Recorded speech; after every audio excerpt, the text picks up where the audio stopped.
then wait until like a minute before 7. before we Yep, start the I'd like next to meeting. start sharp. Good.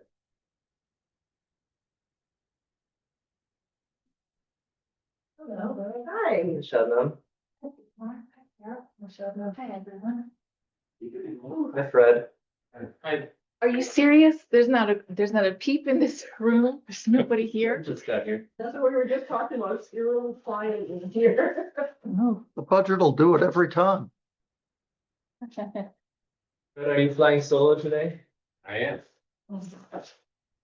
Everyone all right?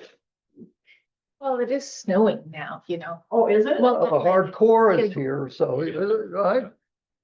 Oh, yeah, Sam's here, yeah. Hi, Sam. I used to be more well attended. Hey, as you Bob. may remember. Hey, Good to see you. likewise, how you It doing? should be, but Doing all right. Is Kate coming? She's Attending. joining. Running remotely. Yeah. Right, how you doing? Okay.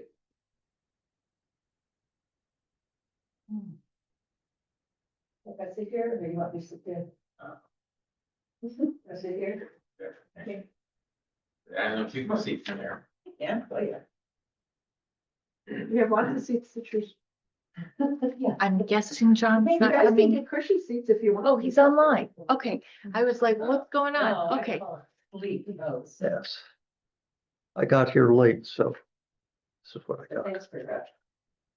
What do you want now? The offer's finished.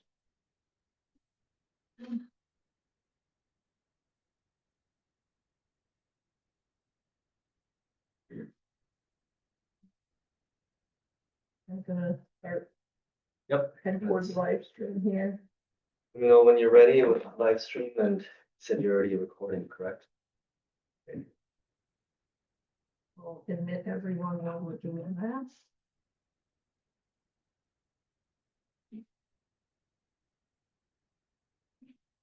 It takes a minute to chunk through this crap.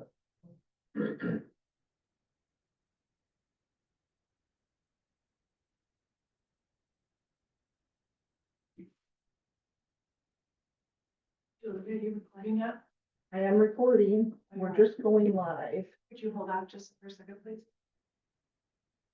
Well, it's already recording. I wanted to draw your attention to the public hearing notice. It's different than the budget. Is that the question? No, it says for review. 25 left. It doesn't say. Oh, there might, well. We'll have to restart. All right, Julie, let me know when you're ready, please. Yes.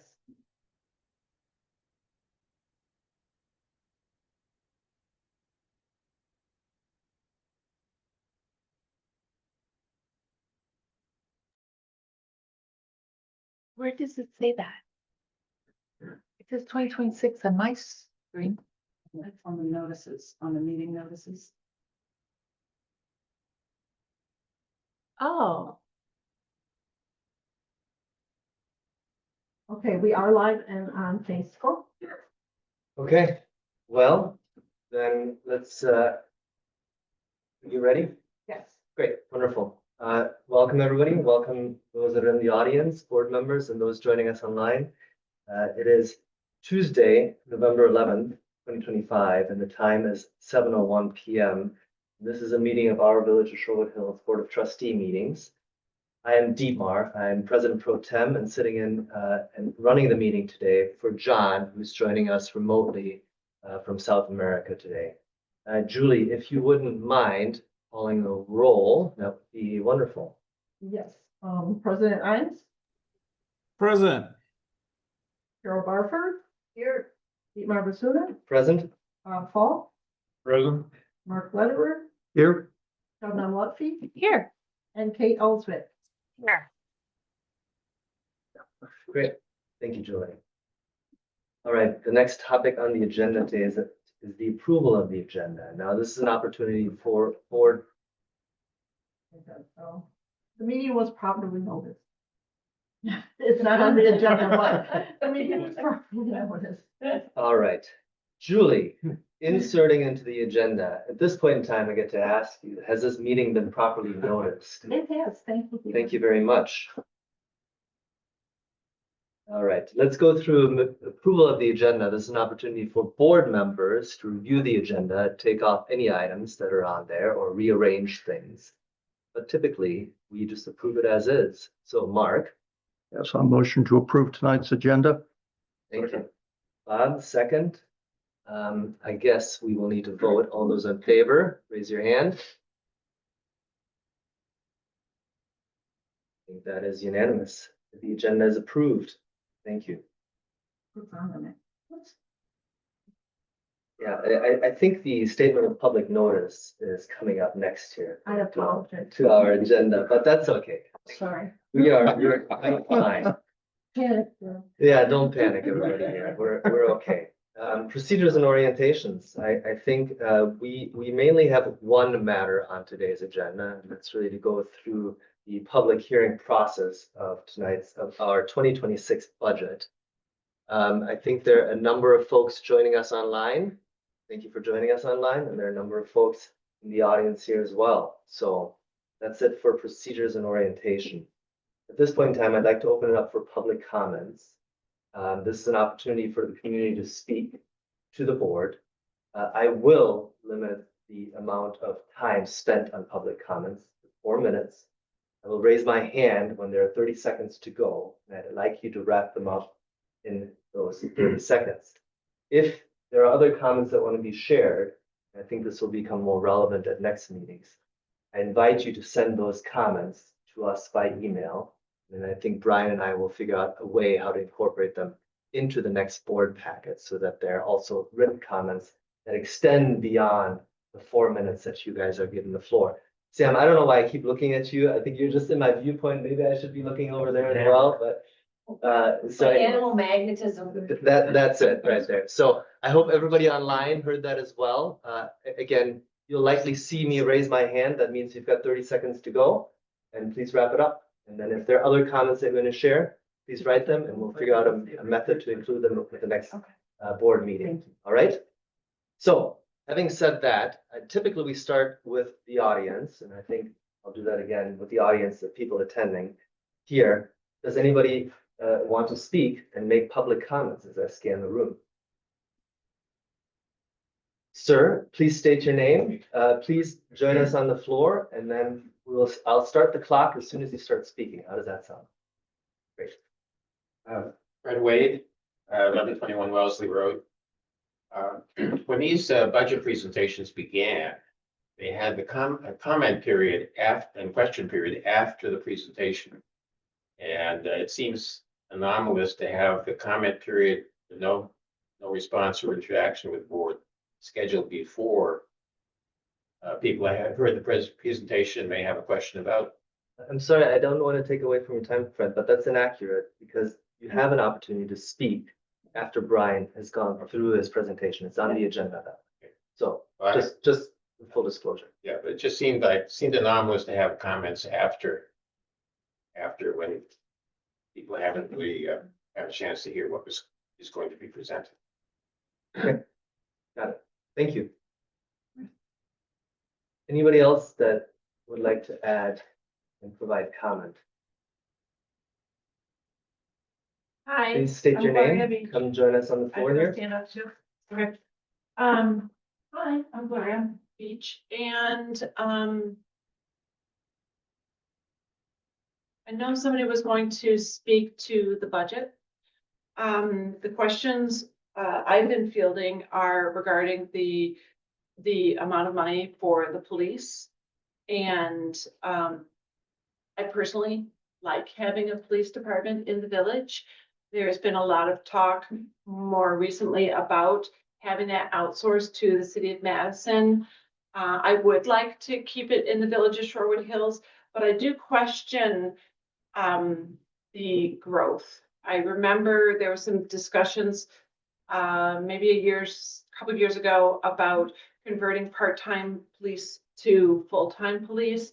And it seems, without having empirical evidence, which I will assert is not normal for me, I don't have the support for this right now. But it does seem as though the police force has grown in so much that the police used to be in the old village hall and they outgrew and came over here. Now they're outgrowing again. And so it feels like that they can only outgrow if they're growing.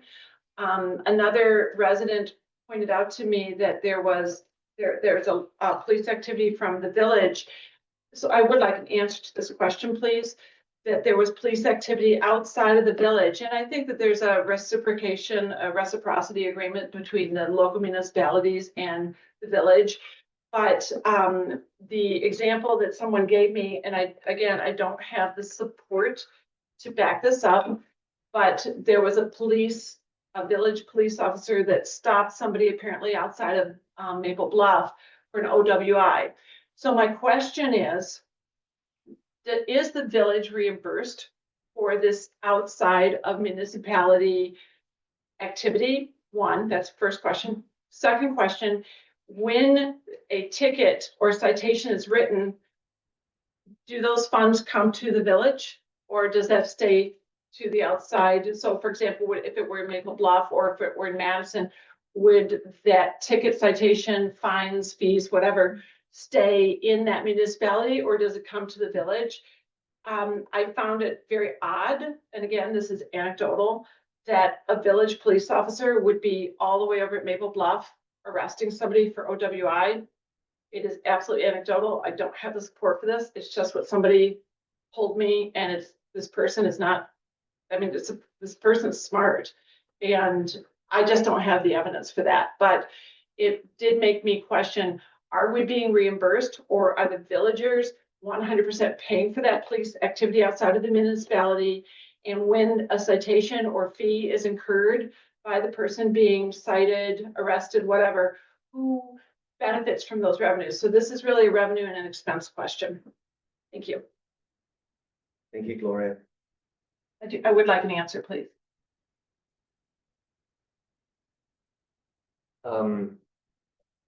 Bob, is that something that you want to talk to Gloria about offline after the meeting? I'd like it online so that other people can hear this too. I'm Again, certainly willing to talk to the chief and find out what the situation is. wonderful. Yeah. Thank you. We'll get that hammered out. Regarding staffing, they've been aiming at the same level of staffing ever since the last referendum, that's sure.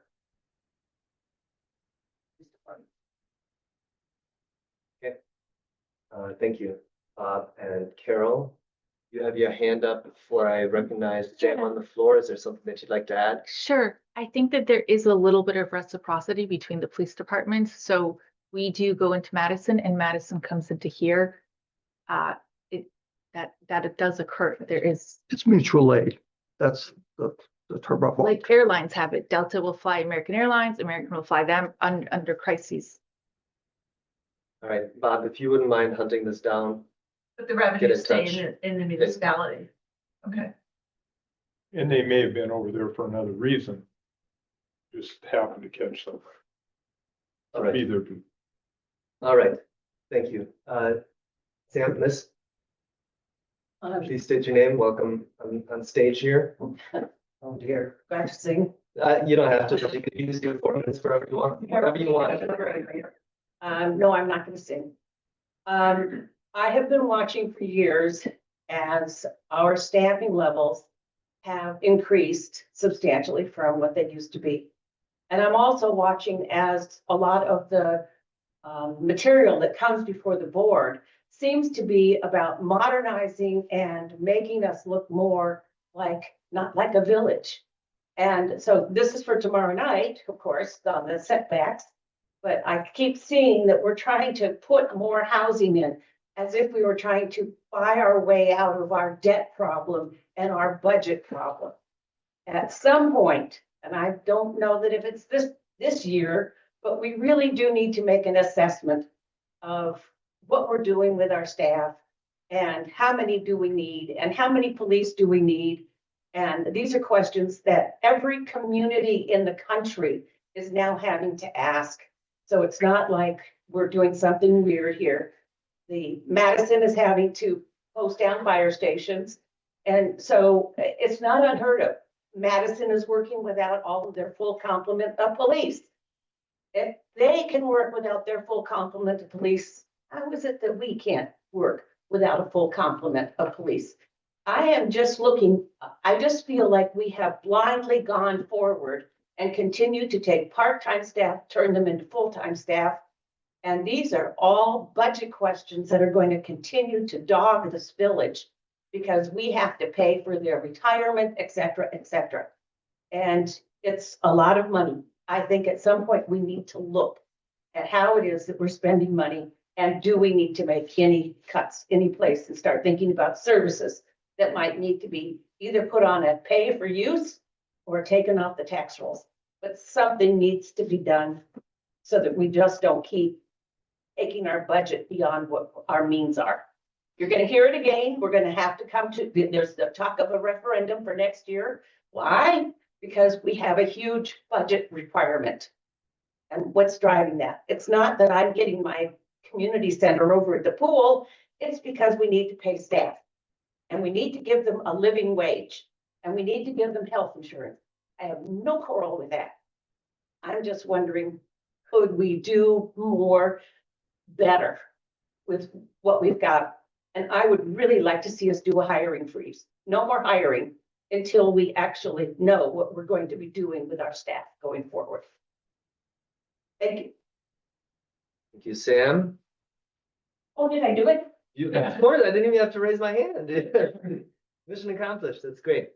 Brian Ochik, I see, well, would Brian Ochik, before I go to you, you've been patiently waiting. I guess we'll take members in the audience here present. For Brian, he's. Great. Brian Ochik, you raised your hand. The floor is yours for 4 minutes. All right. So thank you very much. Good evening, everyone.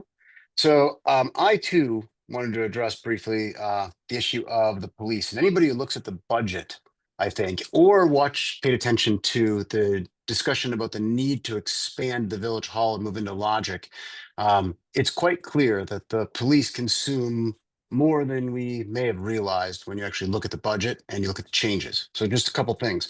I think most villagers who haven't been paying attention to daily things would be surprised that we have 8 full-time police officers and 6 part-time police officers. If you assume those part-time police officers as 2 for 1 for full-time in terms of hours, that means we have 1 police officer for every 200 residents. FBI guidelines are 1 for every 500 roughly for a regular community. That means we're more than double that. Madison is 1 for every 562 currently. So we have more than double per police, and they actually have crime.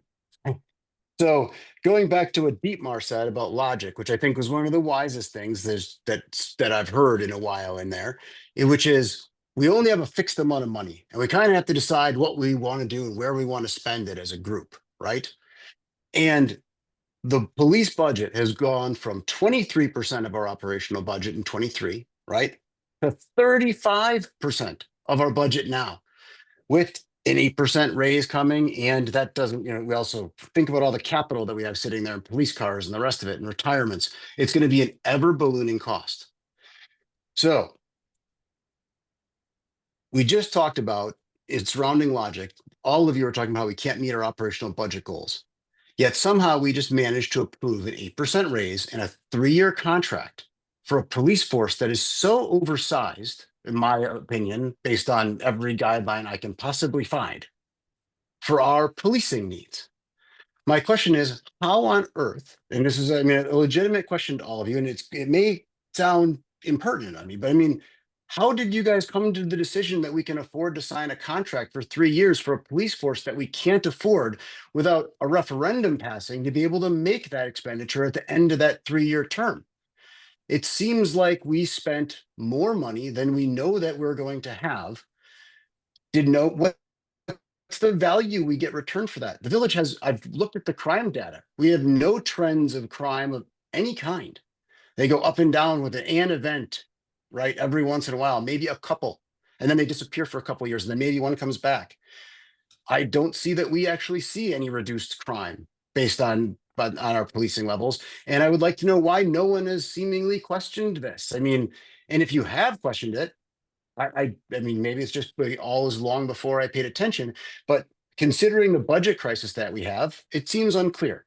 And then going back to that budget crisis, my other question is, so we've known for a long time that the amount of money that we're able to spend is tied to our construction budget for our operational budget. This is a long-standing thing. How on earth did we wind up not developing garden homes, opening other TID zones for people to be able to develop inside of so we could actually have some active construction? It seems nuts to me that we're in a position where we've let ourselves get led into a position where we have a police force that is consuming huge sums. Thank you for the warning, Dietmar.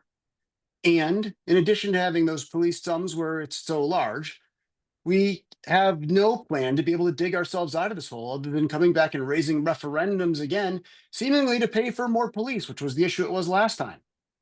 Police that I have heard no logical defense that we actually need. So my question to you guys as a matter of leadership is, how are we supposed to trust that you guys are doing any due diligence about where you're spending our tax dollars?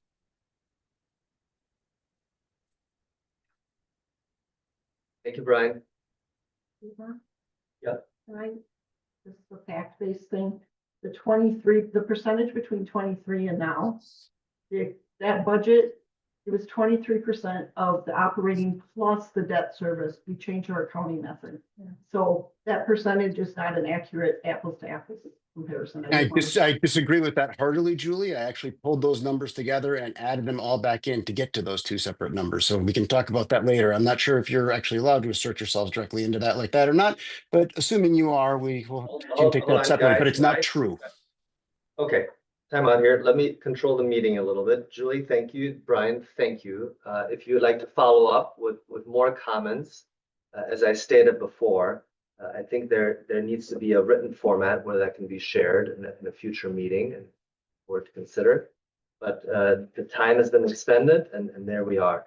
Shabnam, I will entertain if there's a minor correction or a short response to this, but I don't want to get into any drawn out conversations here. Sure. Public comment. Sure. Just to provide some very quick institutional knowledge, because this has come up more than once tonight. My understanding is that you cannot have a police department that offers 24 hours, 7 days a week with less than like 6-8 people manpower. Otherwise, they're working 12-hour, 15-hour shifts over the course of 3 weeks without a break. So it has to do with manpower. You guys are welcome to do, we can look at the math. But Again, yep. He said 30 seconds. We'll continue from there. Thank you so much. I think we need to walk this fine line of not getting into a full-blown debate about things. And I understand that you guys are raising comments. I think we need to figure out a format on how to have those engagements and those conversations, but noted. All right, Brian is gone. Is there anybody else online that would like to speak? I don't see any hands up, but please raise your hand. Dave DeVito, you're the first one to raise your hand. As soon as you start speaking, the floor is yours. You have 4 minutes. Hello, thank you for having me. I promise it will not be 4 minutes, but I did want to address, thank you for all the comments and thank you for everybody in the audience and online for speaking. I think Brian brings up a really good point and I know it's been brought up in the past, but we keep on talking about how can we raise revenue. I know Craig Weinhold had a lot of ideas. Garden homes is a very obvious one. That land is sitting there. It's directly tied to how much money we can raise. And someone mentioned in the past that going to referendum without a plan, or at least a discussion of a plan that has teeth to it for garden homes the referendum, I will personally work for it to fail. So we really need to look at that, come up with a plan. I don't understand. I've tried to find how this has happened for so long. It feels like it's not sorry, I've got people coming home. So that's it. Thank you very much. Actually, one other thing, and I won't get into this too deeply, but given the amount of open records requests and given what's happening in the village, kind of behind the scenes and a lack of trust for generally. I would like to mention that I'd like the board, maybe not this meeting, but to speak on what is going on, why residents aren't getting open records requests fulfilled, and what is happening with the repercussions of logic, specifically with President Imes. I think President Imes presiding over some of these meetings is highly inappropriate given what's happening and the lack of response we're getting from the village. So thank you very much. Thank you, Dave. I would just like to make a comment regarding Garden Homes. You realize that that is privately held and the village doesn't have complete control over developing that parcel. That's up to the owner. Bob, that is so disingenuous and you know it. All right. Again, we're not going to get into any debates here, but this is noted. Noted. Yep. Thank you. All right. I see Nathan Candela. Your hand is up. Would you like to speak? Yes. Can you hear me? Nathan. Yep, we can hear you. The floor is yours. You got 4 minutes. All right.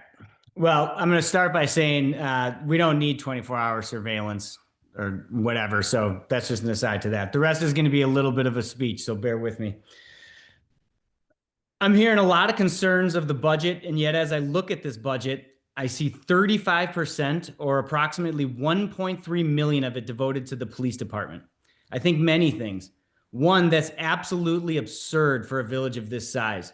Two, what a colossal waste of money. Three, what a horrible ROI we are getting on our tax dollars, especially as we see we will most likely need to raise taxes again to keep up with all these operational costs, as many have brought up. When we could simply just not have a police department. I know there's people who, that's going to be crazy and whatever. That's for another day. But that's 1.3 million that we could just have. We don't even need the police. But at minimum, we should not be increasing what's already the vast majority of our budget on something that provides next to nothing to this village besides except some illusion of safety. A quick look at the weekly calls and you will see we're basically spending 1.3 million on school checks, people requesting police for a ride home, which wasn't provided, parking complaints, traffic stops. I mean, what are we doing? 1.3 million to get the proverbial cat down from the tree. But it's not just that our village, it's not just our village. It's study after study shows that one of the worst returns of investment on any tax dollar spent is on the police everywhere. We're not unique to this. They simply do not prevent any crime. It's almost 0% crime that they prevent. The crime that is committed is estimated to be around 30, 40% that gets solved. And most of that comes from communities doing a lot of the work. But even if the Shorewood Hills Police Department is excellent at solving crime, as Brian pointed out, what crime? This is one of the safest places I've ever been. I would literally rather put that 1.3 million to use on anything else, but especially in this time of growing fascism and a federal government and president who is literally fighting in the courts to prevent food from getting to children. I would propose if we have 1.3 million around to toss around, we give that as a community donation to all the food banks or anything that would actually help those in need, because this community isn't in need. There are communities in need, however, especially from ICE, as the president terrorizes community after community, and it's spreading. If you think that we're just immune to it, that's delusional.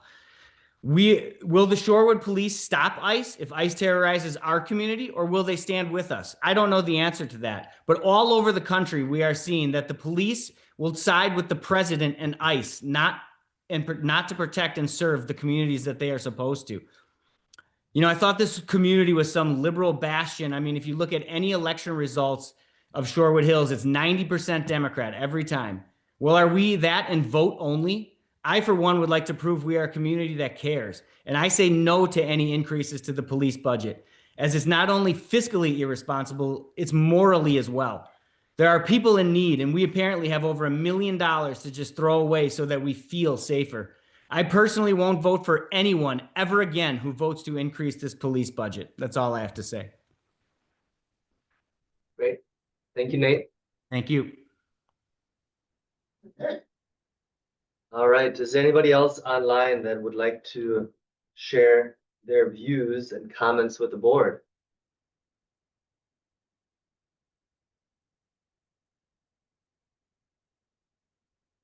Still scanning and looking. I don't see anyone. There are new audience members or other audience members that would you like to take an opportunity to speak?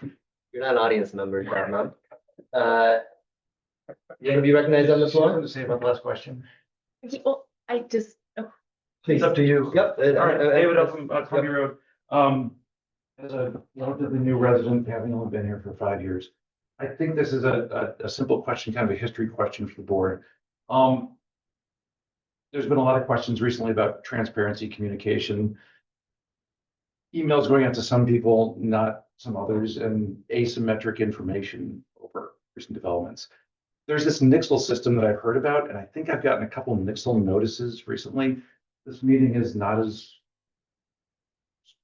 well attended as some of the more recent meetings. Is there a board thought, or just poll the board around greater publicity, greater broadcasting through Nixle or some other meeting saying, hey, we're gonna have a budget talk coming up November 11th. It's going to be affecting your tax rates. It's going to be working on this agenda items. Instead of someone, a resident, having to actively go out, pull the agenda through the webpage, push something out to people who sign up for it. And I don't know if that's a feasible or an expensive proposition, but I'm curious to hear the board's thoughts on something like that to raise awareness. Thank you, David. I think I will give Shabnam an opportunity to at least provide context for that, because in twofold, both you and Kate are working on the communications committee together, correct? And in addition to that, I think what I heard board members talk about before and staff, that the amount of Nixle use really needs to be considered, of not just using it for everything, but more important things, so on and so forth. But Shabnam, I think you wanted to add something. so, well, I was gonna say something else, but I do believe that the Nixle is used to let the community know that there's a board meeting. I got one today. I got one for tomorrow as well. So Yeah, I maybe didn't we get can one. look into it, and we'll look into it with Brian, and we'll definitely look into it as a committee. They were sent out. I got one. I got, you know, I got two. But the other comment I wanted to make is, you know, with regard to the police, it's one thing to at some point in the future have a discussion about it and on that. But I will always stand for facts, regardless of how things turn out. And I would ask that those who believe that the police do nothing, look at the village bulletin where it is listed, the police monthly statistics. And we can always have the discussion, but let's agree on facts. And I had to say that. Thank you, Shabnam. Are there any other audience members that have joined us here that want to speak? And if you already spoke, you can't go again, not tonight. All right, then how about I'll scan online. Is there anybody else online that would like to provide commentary to the board? And folks, just as a clarification, you get to ask public questions and comments again, specifically to the budget presentation after Brian Mooney had provided that, has given that presentation. So I'm gonna scan the room one more time, and other than that, we're gonna move on here. I don't see any hands raised, so we will move on with the agenda. Going once, going twice, moving on. All right, so that closes agenda item 6, which is the public comment. Now to board matters here today. Ahead of us is the public hearing for the 2026 budget. Now, if you all, I'm going to remind fellow board members, this is a public hearing, so typically we open that up by a motion. Somebody has to make a motion to open up the public hearing. And then when we're all done with our conversation, we will bring this to a close. And then after that, there'll be board discussion. So at this point in time, I would entertain a motion to open up the public hearing. Does anybody wish to make that motion? Mark Letter, would you like to make a I'll motion? make a motion to open the public meeting. For what? Public hearing on the budget. Great, 2026 budget, wonderful. Bob, is that a second for you? It is. Great, all those in favor, please raise your hand. All right, we're approved. So the public hearing is open. Julie, the time is 7:32. And I'll let you know when the public hearing is closed. Thank you. Great.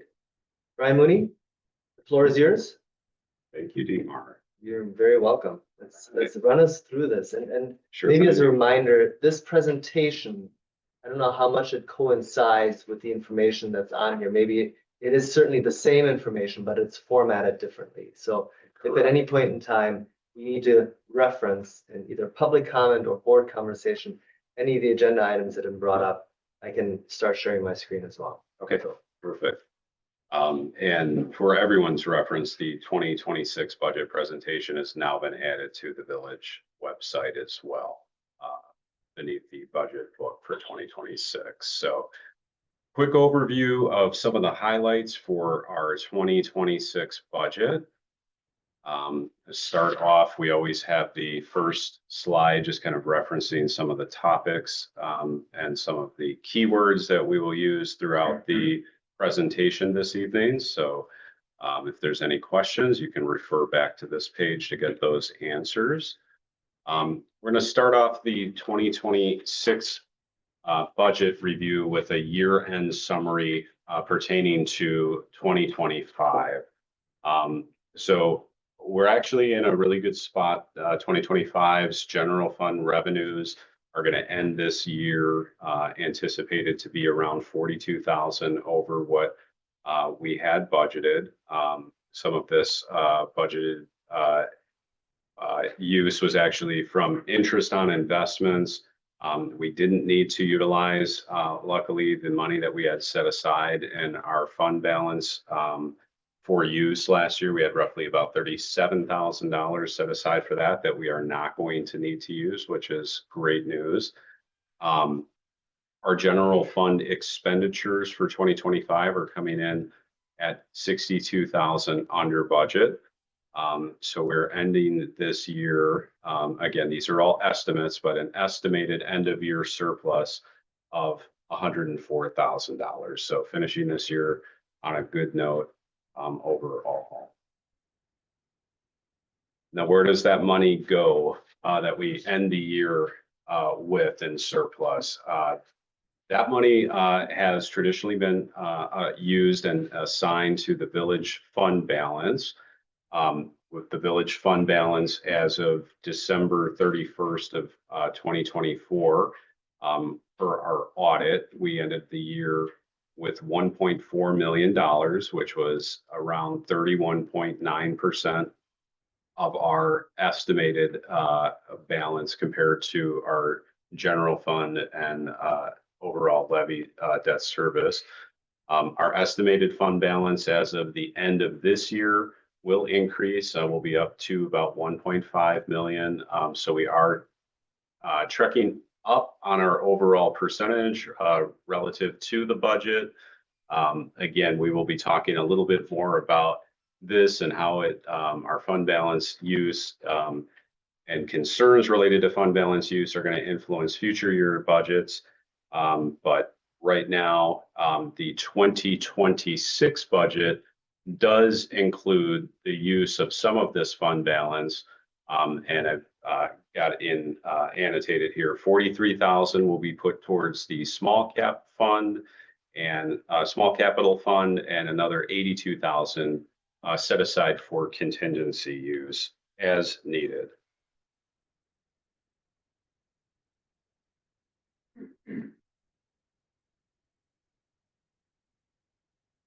Okay, moving along. So what does the village administrative team and board have to consider when we prepare the annual budget?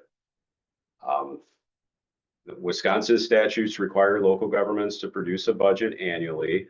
The two main influencers in any budget, your revenues and your expenditures.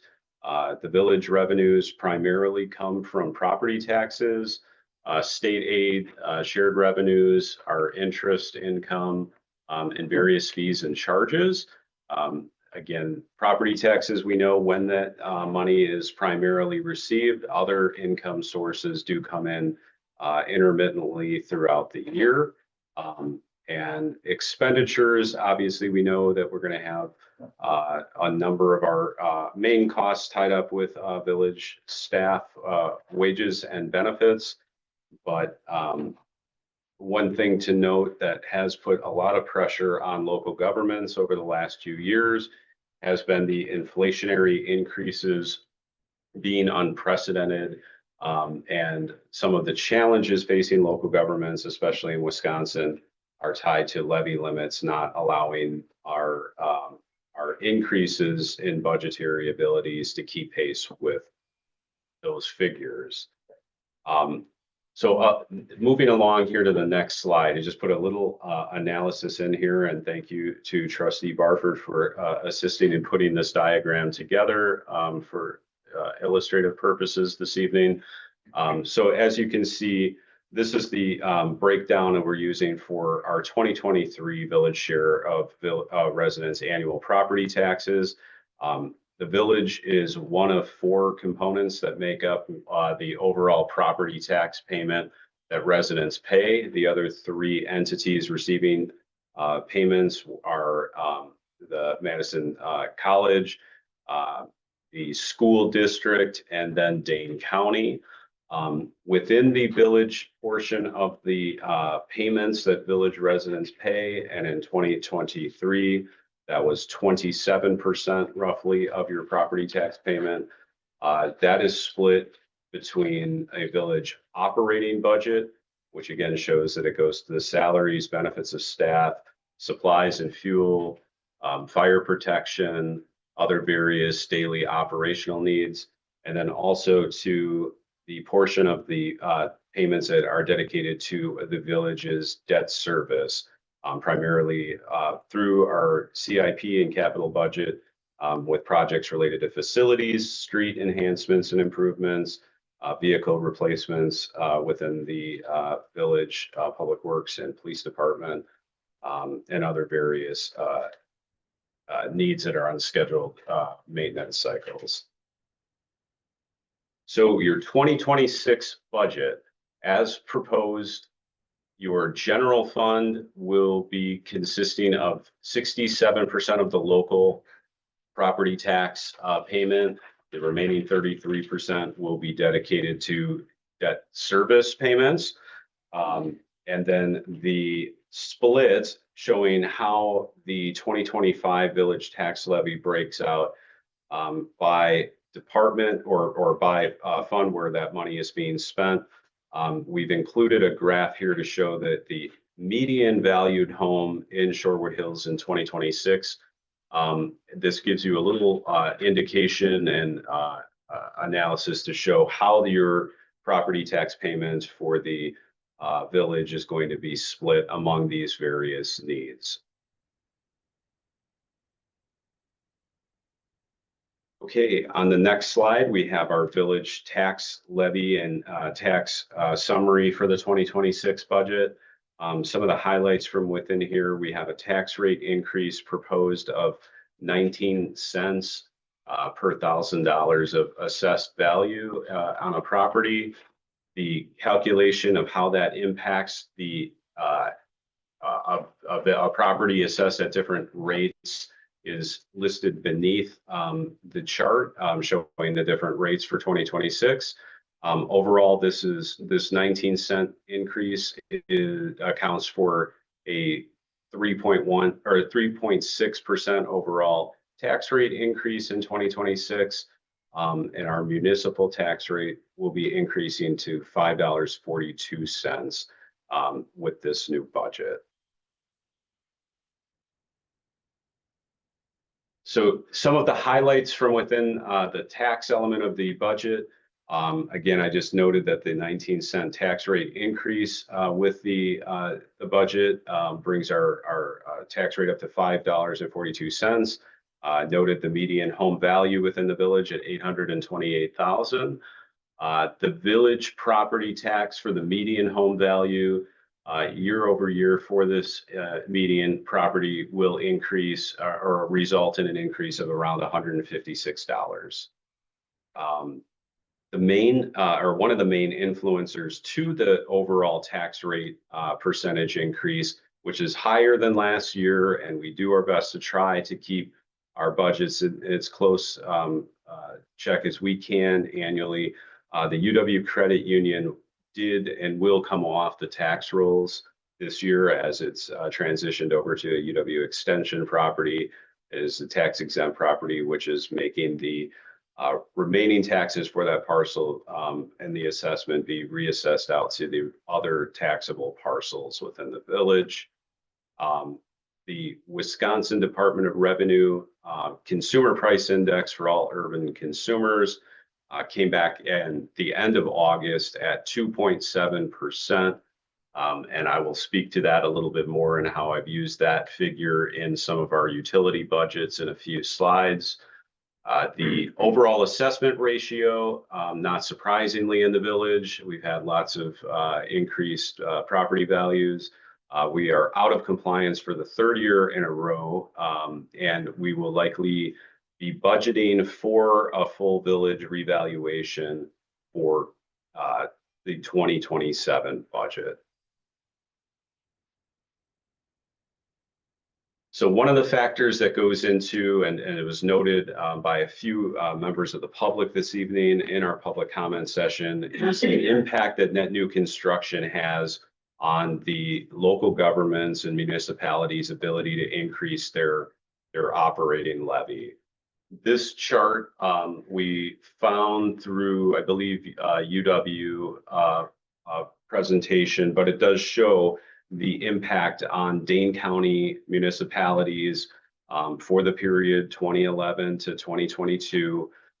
For those who might not be able to see, Shorewood Hills is smack dab in the middle here, showing that the village has had a net new construction percentage of roughly 15% over that decade period of the study, where the inflation rate over that same period was double. It was 31.6% for that decade roughly, and we only had a 15%-ish increase in our overall operating budget as a result of net new construction at that time. So you can see that the pressures are growing on our municipal budget as a result of the inflation.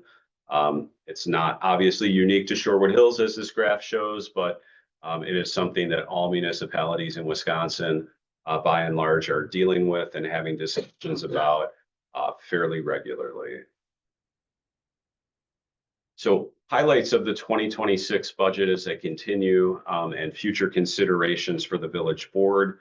Our net new construction in 2025 or 2024 allowed for less than $10,000 overall an increase to the operating tax levy, moving the small cap fund out of our general budget, our operating budget and operating levy allowed me to free up an additional $42,000 that we could use this year, but we are going to be utilizing the fund balance to cover those expenses in the 2026 budget.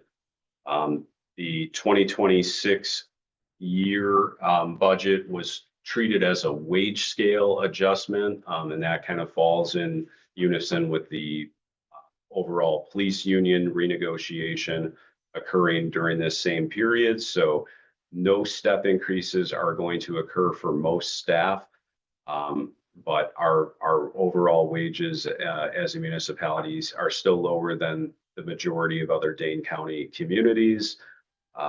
And one of the things that the board is going to need to consider and explore in the future are ways that we can create new revenue streams and or revisit potential cost savings as we move forward in the coming months and years. Okay, our 2026 general fund revenues and expenditures, as noted on the screen, our revenues are anticipated to be up $94,000 from last year's budget. The difference In the revenue increases, again, about the 10,000 in net new construction, the 42-ish thousand dollars in small cap. We had some increases in state aid and shared revenue, which were great. That amounted to about $55,000. And then the remaining amounts were noted for various factors in overall revenue increases. Our expenditures are up 176,000 from the 2025 budget, and that is excluding the small cap fund from that overall calculation. The difference of the 82,000 between our revenues and expenses, again, are going to be drawn from the current general fund balance, which is in excess of the village's overall current policy. The general fund, The transfer or the total fund balance is outside of the policy. the total fund balance currently is over the village's internal policy for our fund balance. So we are utilizing some of that fund reserve to get us back into alignment with our own village policy.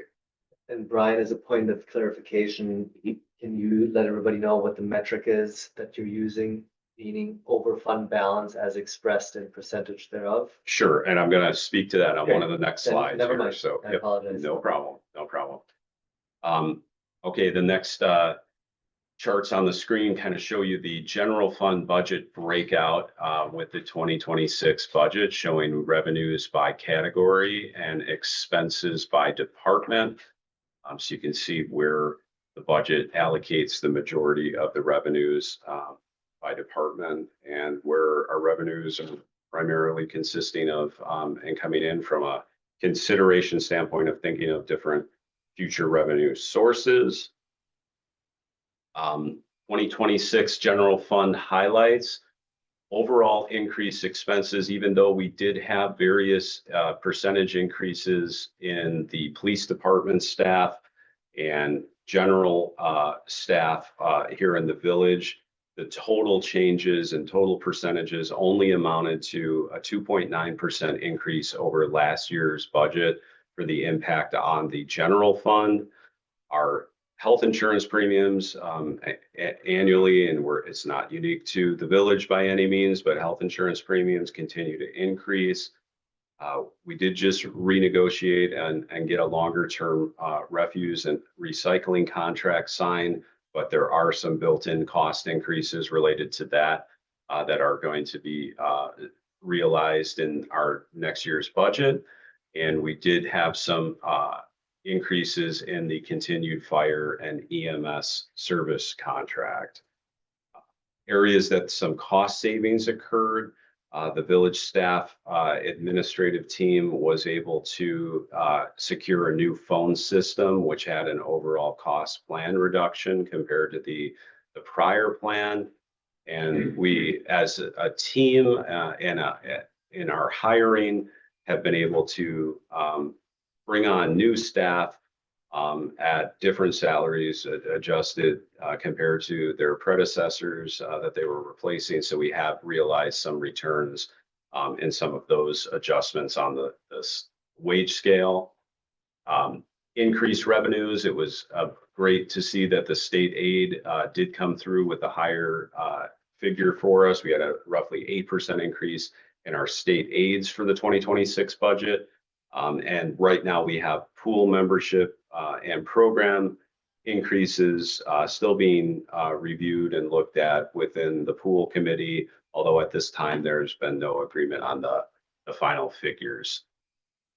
The 2026 general obligation debt service, we have, I've got two charts shown, but our overall debt payment in 2026 is 1.1 million.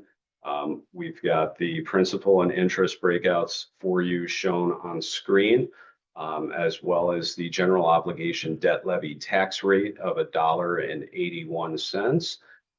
The two charts that are shown here, we have on the top our internal 25% operating and levy supported debt service. policy. And on the bottom chart, we have our principal only balance of debt for each year versus the overall debt limit that the village could achieve. So you can see we're in really good shape on what we have borrowed compared to what we have the capacity to borrow. So that has been helpful in overall property tax payment management and steady increases. And Excuse me, Brian, are those Yeah. drops on the top graph due to the ifs kicking in? The dark green? that I think is more right now just how he has the structured longer term borrowing in place for the 20-year. But there may be an element of that. Fact I that we're just don't paying know it the off, answer. it's leveling out. Say that again, Bob. The fact that we're paying it off, it's leveling out.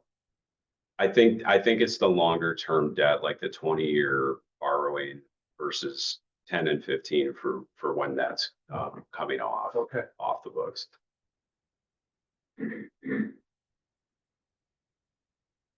Okay, the next slide is our statutory levy limit compliance. This is the statutory levy for debt and capital. It's not our operating levy.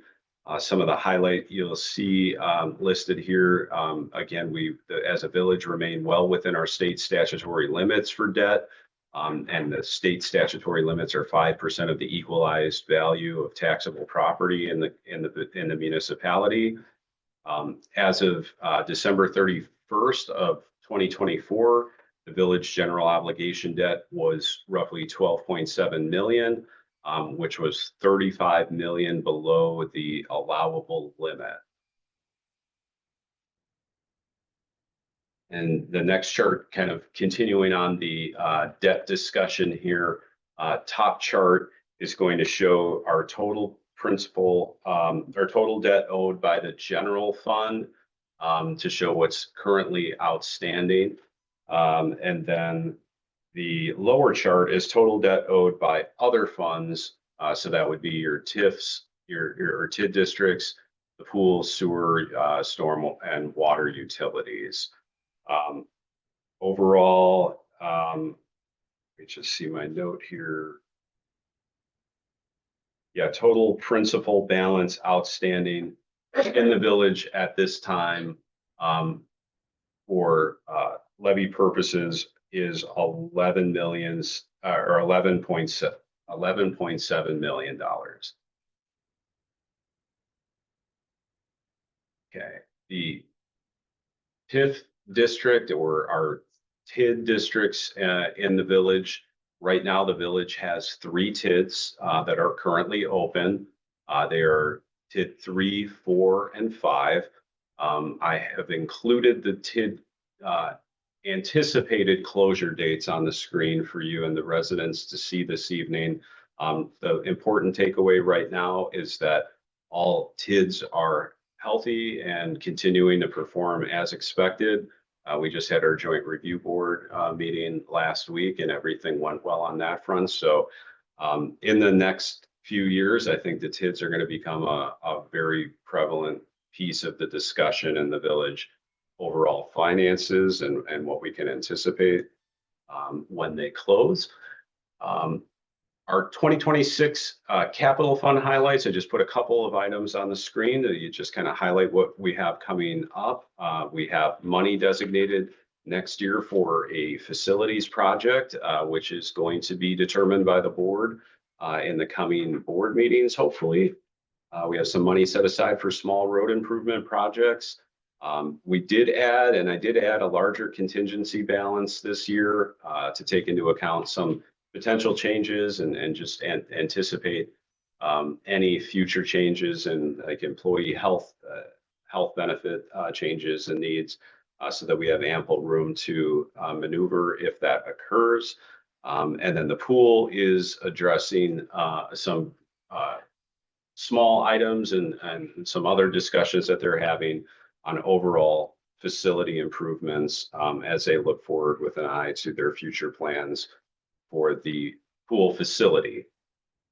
In the last slides here, as we continue on, Our village fund balance again is in an overall good spot. Again, 2024 our fund balance percentage to annual budget.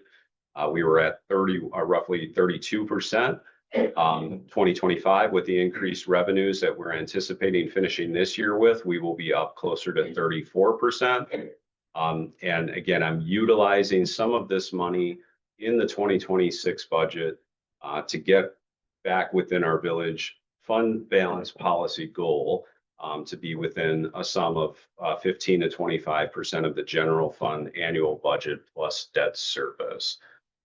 So this is a discussion piece that shows that we're in a good spot, but I don't think we want to get comfortable in utilizing fund balance to fill budget gaps as a solution long term. Village utilities.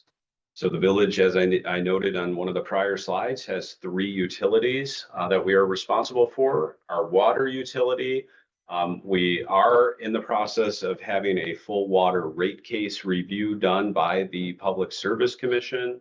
Right now, our pending public hearing has not been scheduled at this point, although we did have a conversation and I spoke with our representative that's assisting in preparing our case.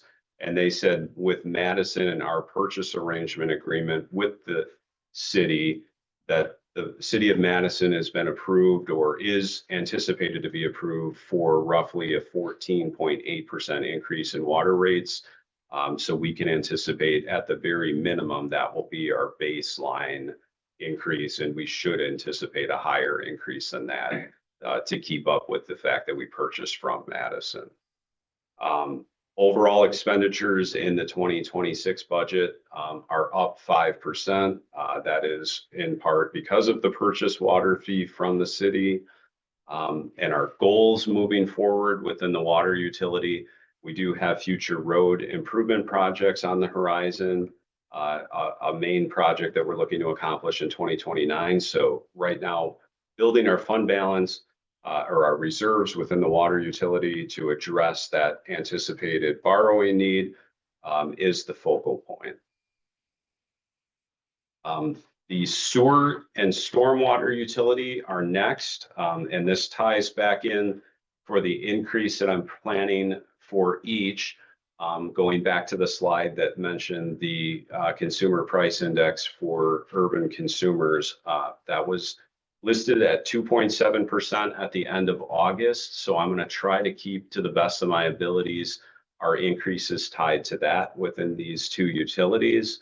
Our overall expenditures increased approximately 5%, and some of that within the sewer utility was noted to be tied to the Madison Metro Sewer District fee increases. Again, we are looking with an eye to these utilities, contributing their fair share to the future road project. Right now, a placeholder is in place for Tally Ho to be redesigned and reconstructed potentially in 2029. Our stormwater utility, same thing, 2.7% rate increase in the 2026 budget. We anticipate a slight increase in expenditures within the stormwater utility next year. And again, all eyes are on increasing our reserve revenues to help pay for those proportionate shares of the 2029 Tally Ho street reconstruction. Finishing up, last slides, the special revenue funds, waterfront, we had a slight increase in the marina budget for revenue in 2025 and in 2026. Expenditures are somewhat reduced because we do not have any planned infrastructure improvement projects on the horizon. Our recreation programs are currently self-sustaining. A few of the programs have been in contact with the administrative team about planned increases in their associated fees for 2026. And as I mentioned earlier, the pool membership and fee adjustments were built into the 2026 budget to ensure profitability of the pool. And that's primarily to pay for adjustments that the pool manager had earmarked for staff pay increases. Again, that has not been approved as of this moment in time by the pool committee. And that wraps up my 2026 budget presentation. So questions? And before we get to questions here, I guess I want to honor the process here. So this would certainly be a time for board members to also ask questions. But I think I'd like to start out with, are there any public questions pertaining to the budget before we get to the board on asking other questions? So I'll scan the room. If you'd like to speak or have specific questions related to the 2026 budget and the presentation that Ryan has just gone through, please raise your hand. I'll recognize you. And the same goes for those that are online.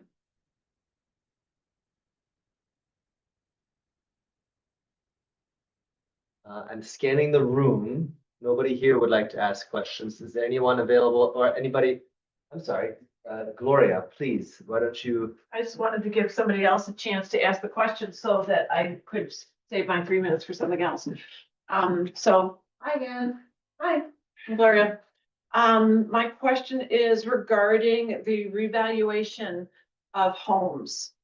Prior to your position here, beginning at the village, the last time we had our homes reassessed, it was throughout the village, all properties were reassessed. And this was in preparation for the referendum, which was not captured in your presentation today because this is 2026 referendum, or sorry, 2026 budget discussion. So the revaluation, I am assuming that the revaluation is necessary prior to beginning the process for referendum. Is that correct? I don't know that they're linked in that manner, but the overall, we can only remain out of compliance on on that purpose or for assessment. We have to do a reval if I think it's, and Julie might be able to help me, I think 4 years total that we can be, is that correct, Julie? 4 years So total? I'm already lost with what you just said. So your answer was, hang on just a second, Julie. Your answer was, we can only remain out of compliance. Could you tighten that up for me? Sure. Well, I don't know if What I'd does be that a mean? great, I don't know if I'm the right one to answer that one. I'm not as. I can help with this if you don't. We have to come over here. I can do that. Okay, so I'll cede the X to you, Julie. So as far as revaluations and assessments, it has nothing to do with referendum. It doesn't affect the tax levy. What it does is it establishes the value of the homes. So. And the business properties. And all properties, I misspoke, yes. So the DOR every year puts out equalized values. And then we have our assessed values. If there's a difference of more than 10%, we're out of compliance. With our last reval, which I believe was in 22, I started in 23. We were out of compliance the first year. We were 100% in compliance when we did our first reval. There was a huge increase in prices. And so the equalized value, which is good news to homeowners, if you want to sell your house, the equalized value we went to 89% that first year. So we were already more than 10% between our assessed value and the value that you could sell your home for. So in 2022, we had a true up. 2023, we were already out of We compliance. were already out of compliance the first year, which is unfortunate. Usually you can at least make a couple years. The next year we went to, I don't know the exact, we went like another 10%. I mean, it just kept sliding. So this is our third year out of compliance, and that means more than 10%, either above or below the equalized value. So after we've been notified that we're out of compliance for 3 years, we have 3 years to complete a reassessment. And this is something we talk about during the board of review at the beginning with our assessor. Usually that's in like May. So he recommended waiting until 27 to do a total revaluation because it is pricey. So that we could be in compliance and keep things going. But what happens is if your house if the whole village gets a revaluation, that doesn't affect your taxes unless your house is valued more than your neighbor's house. So if everybody goes up, if everybody gets raised the same amount and everybody's house goes up in value by 30%, your taxes aren't going up 30%. Our tax levy is the same. It's just divided among the percentage of those. So people get excited about this and get worried. A reval, it doesn't affect your taxes. The levy is from the levy limit. All that is a set number that gets distributed among the properties based on their value. Okay, thank you. So my follow-up question, don't go away, because I know you're the next person. So my follow-up question then is our tax levy, when we approved the tax levy in finance, roughly $10,000 was the increase that we could give to our assessed values because of cap limits. The other 60,000 was coming from our debt levy. The debt, yes. The debt levy. Yeah, the debt That service. limit, right, so that $10,000, when we revalue, will we be able to up our cap? Or does that also remain? No, because unaffected? it's based on net new construction, not Right, value. So right. unless See- we have new property. So we should new- just have a Julie forum, so that people can understand what the heck is going on. So, yeah, that's So- different. So that's the thing, is that, so then this goes, okay, now you can go sit down. Okay. So now this goes to my, thank you, Julie. This goes to my question regarding referendum, which is not part of this demonstration, but I don't get to talk again because Dietmar won't let me. And because process, right? But I think the point being made here, thank you, Julie, thank you, Brian, is that we really are going to have to look at either generating a whole lot of revenues from drawers and cupboards that we haven't looked in before, or cutting a whole lot of expenses that we seem unwilling to cut. Or we're gonna have to have net new construction, which my understanding of Garden Homes is that, yes, there are approved plans, but they are single-family homes, and my understanding is that the developer does not want to build single-family homes, so that would be rezoning, which would be the plan commission. And the rest of the net, don't look at your watch, I saw that. Lord, I'm gonna clarify something. This is, you're But having a no, I'm gonna conversation say that's that, I'm gonna gonna be fine. finish, Dietmar. Yep. Because this is what is this conversation that we continue to not have here, is that we have to have net new construction Garden Homes. The developer doesn't have to develop if he doesn't want to build single family homes, he doesn't have to. He wants it to be rezoned. That has been said no by the plan commission. So either that needs to be looked at so the Garden Homes can develop, or net new construction has to happen. The reason it cannot be TID, because somebody online said, well, why aren't we looking at TID? We cannot open a TID because we have to close our TIDs first. The first time we're gonna close is 2030 unless we close it early. That's TID number 4. TID number 3 is 2031. Unless we close it early, we cannot use that money to open up a new TID. So that brings me back to rural referendum. This is the thing nobody wants to talk about. We are going to very likely be looking at referendum next year. And John, thank you for joining us, because I was remembering that when somebody went offline during a board meeting before the video went, she like lost it. So thank you, John, for coming back. But we are gonna have to go to referendum. And I really question if the board, as it's currently comprised, is going to be able to do that. All right. I'm gonna honor. I make a, Hold on, let me. Make your notes, please. There are opportunities for board members to also speak, ask questions of Brian, address other items that were raised, and I don't want the insertion of sort of direct. Please make it. 30 seconds. No, please make your notes. We'll come back around to the board. We can have a conversation. I think that needs to happen that way. I saw online, Brian Ochik, you raised your hand, and then Sam, I'll recognize you on the floor after that. I did, and I'm sorry I'm not going to be able to join on video at the moment, having just put a young child down. But my question is this. How is it that we needed to have a referendum to be able to raise taxes previously to just make the argument to be able to hire another officer in the last election cycle, but yet, or the one before that? And then now, and I'm just curious how it is that our taxes go up.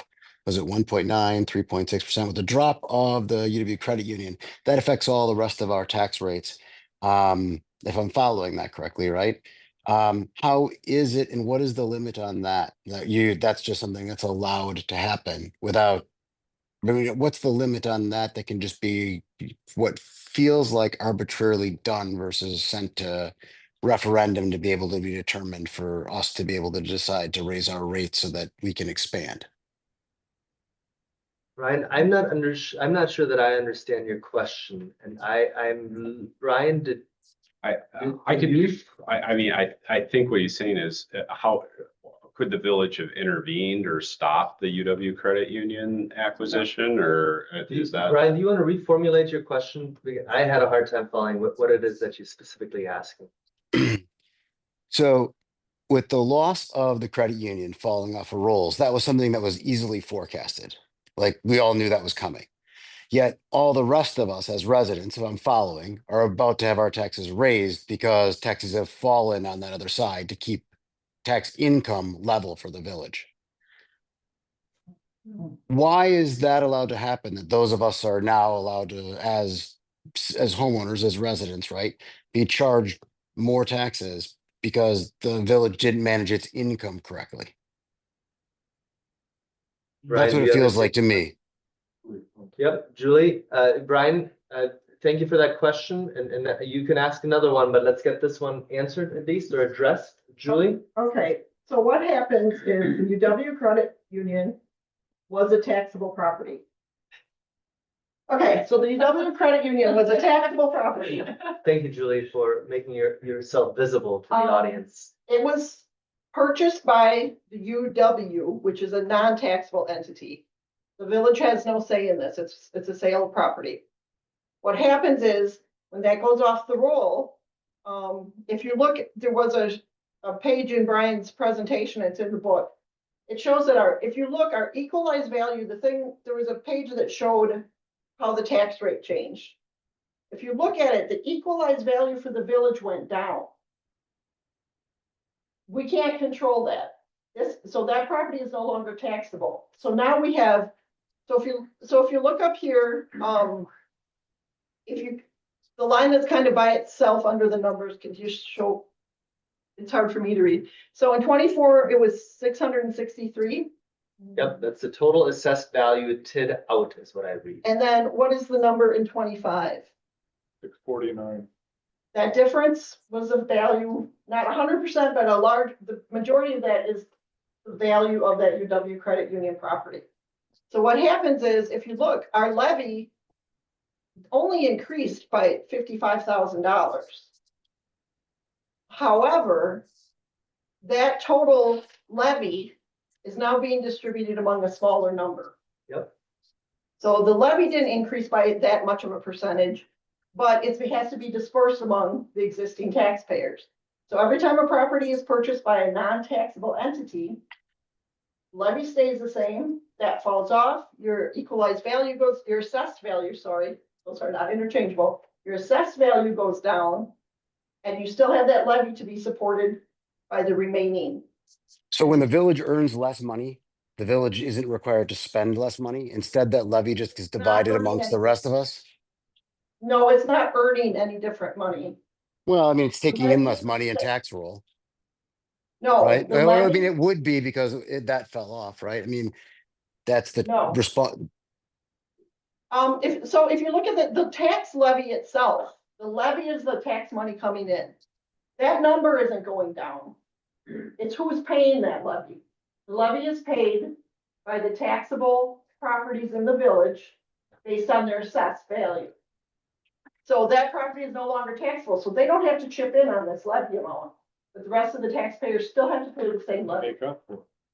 So the village knew that it was going to take in less tax money from its commercial side, right? But instead of We did spending not less take money, Well, You did if not it take fell in off the roll, The assessed value is off the roll, correct?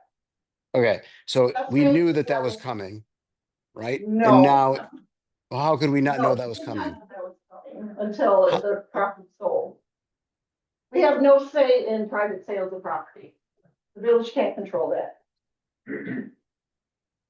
So the village then is allowed to reassess that cost and spread it out amongst the rest of us instead of absorbing it by spending less. It is not, no. Maybe I'm not explaining this well, but the levy stays the I same. follow your logic, Julie, and if you want to explain it Okay. again, that'd be fine. You have the floor. But do I need to, am I not I guess the levy stays the same. We still have the same expenses. We still have to spend money to run the village. So. Do we? I mean, like, If you want- if the village Yes, takes but I'm in not less debating money. that issue. Okay.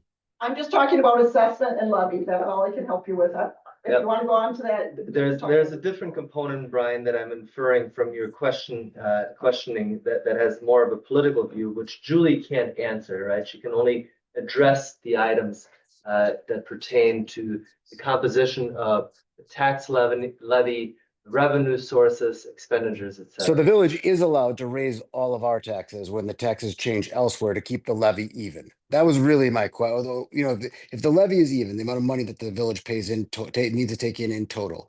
If it takes in less from somewhere else, all the rest of us just automatically pay so that spending can stay even. We don't reduce our income in effect in terms of overall taxes.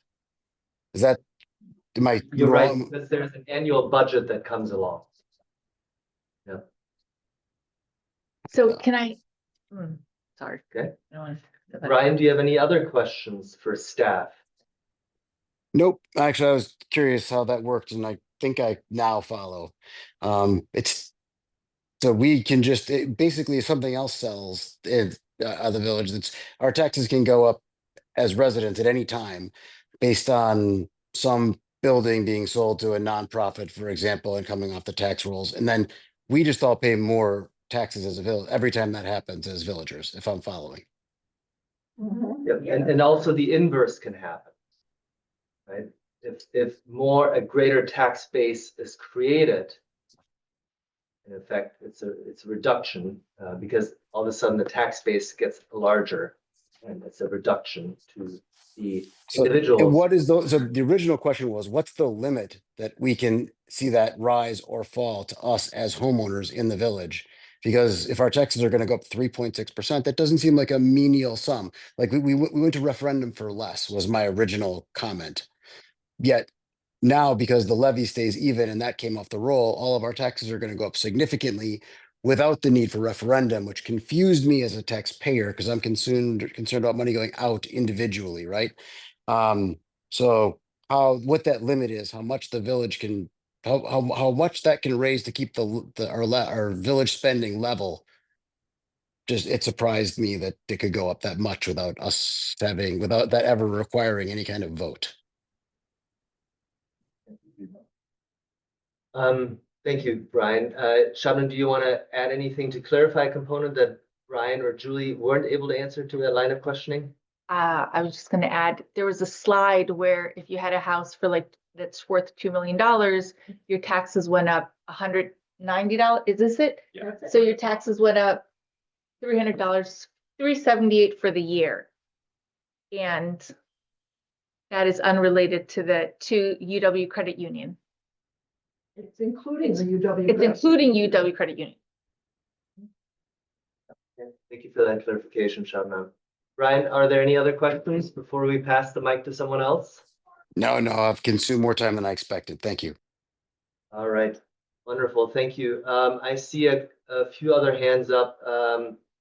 Dave DeVito. The floor is yours. I apologize as well for not putting on a video. Thank you, David DeVito.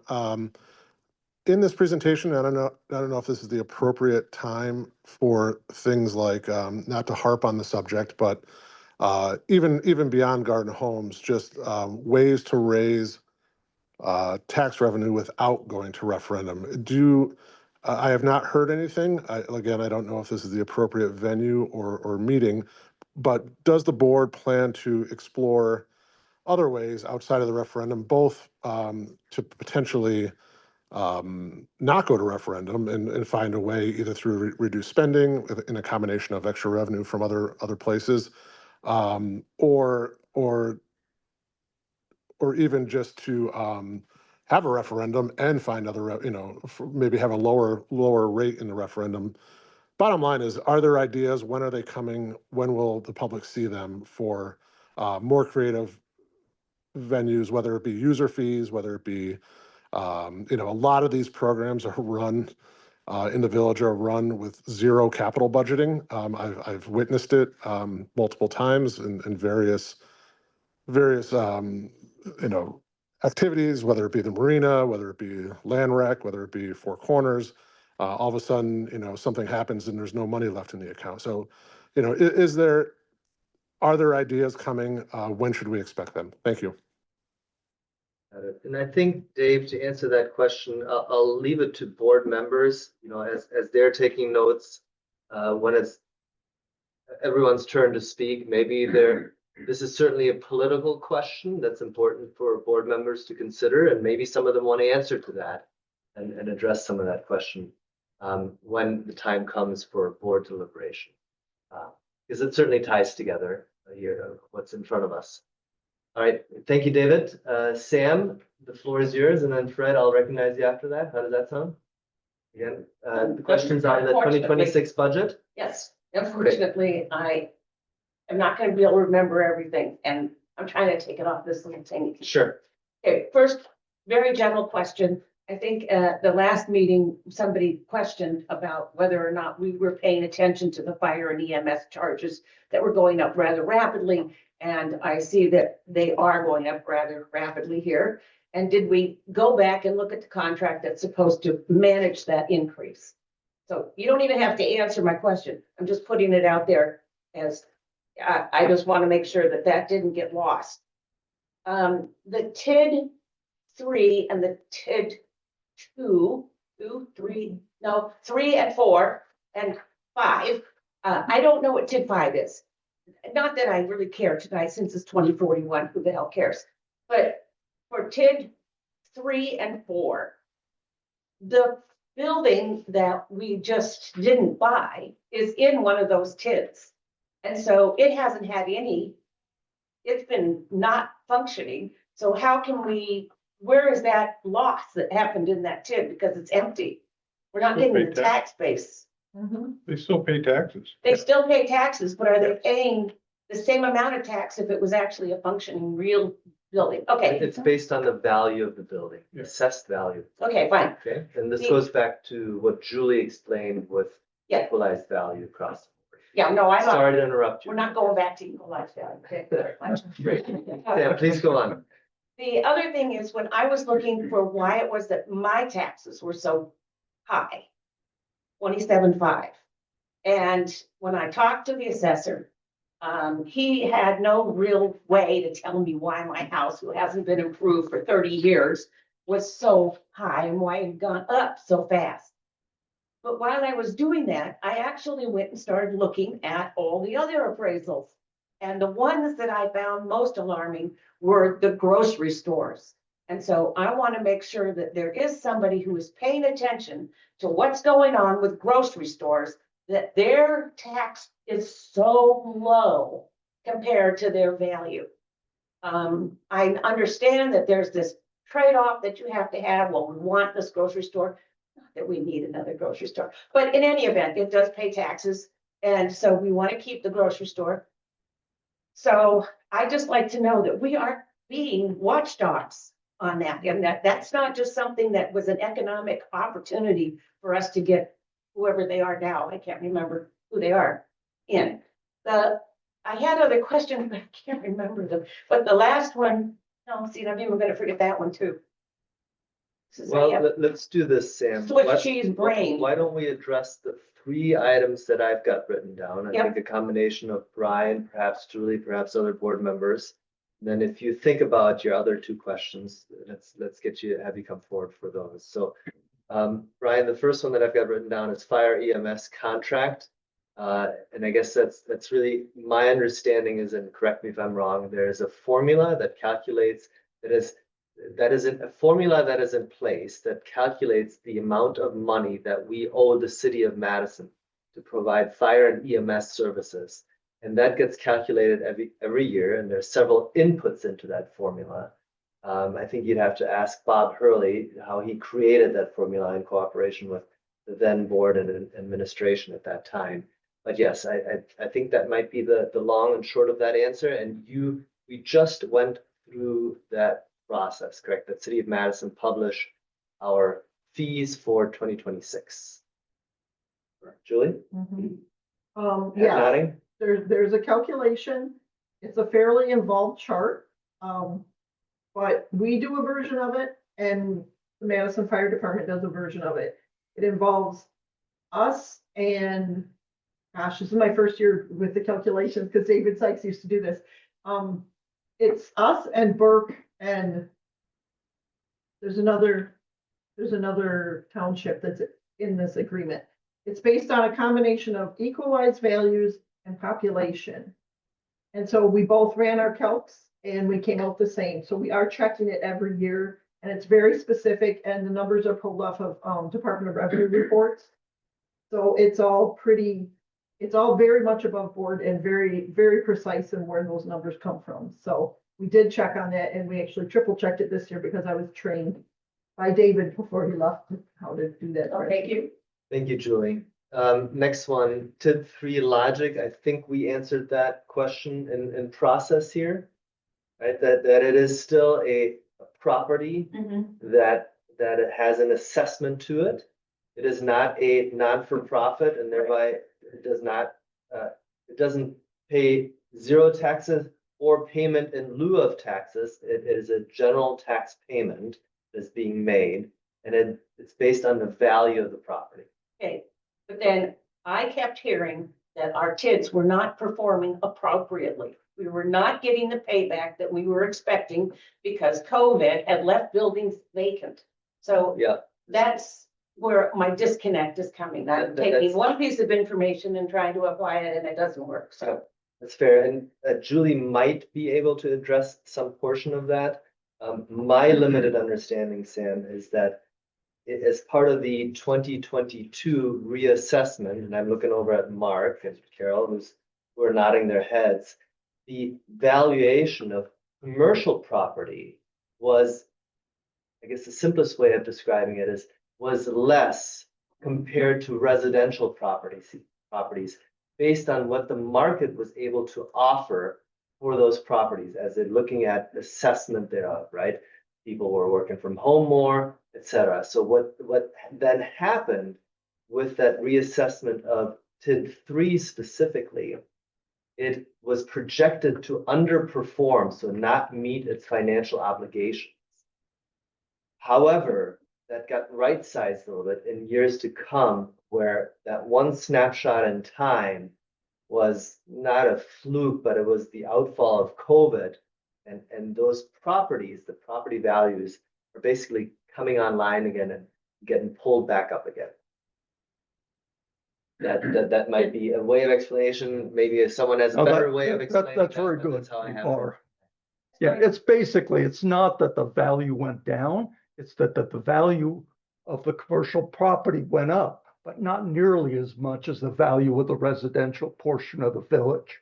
Okay, so on a relative basis, the assessed value of the residential was greater, and therefore it has to bear a greater share of the tax burden is what happened. But then in subsequent years, then commercial values, residential values continue to go up, which is a good thing, by the way. We shouldn't be discouraged by that. We want residential values to go up, but residential values continue to go up, but then commercials had a little bit of a catch up. So it just depends on where they are relative to one another, which is how much do commercial property owners pay? What's their share versus what's our share as residents? Thank you. Yep. All right. Then third question that I've got written down, Sam, for you is 27.5, your home, grocery store, low taxes.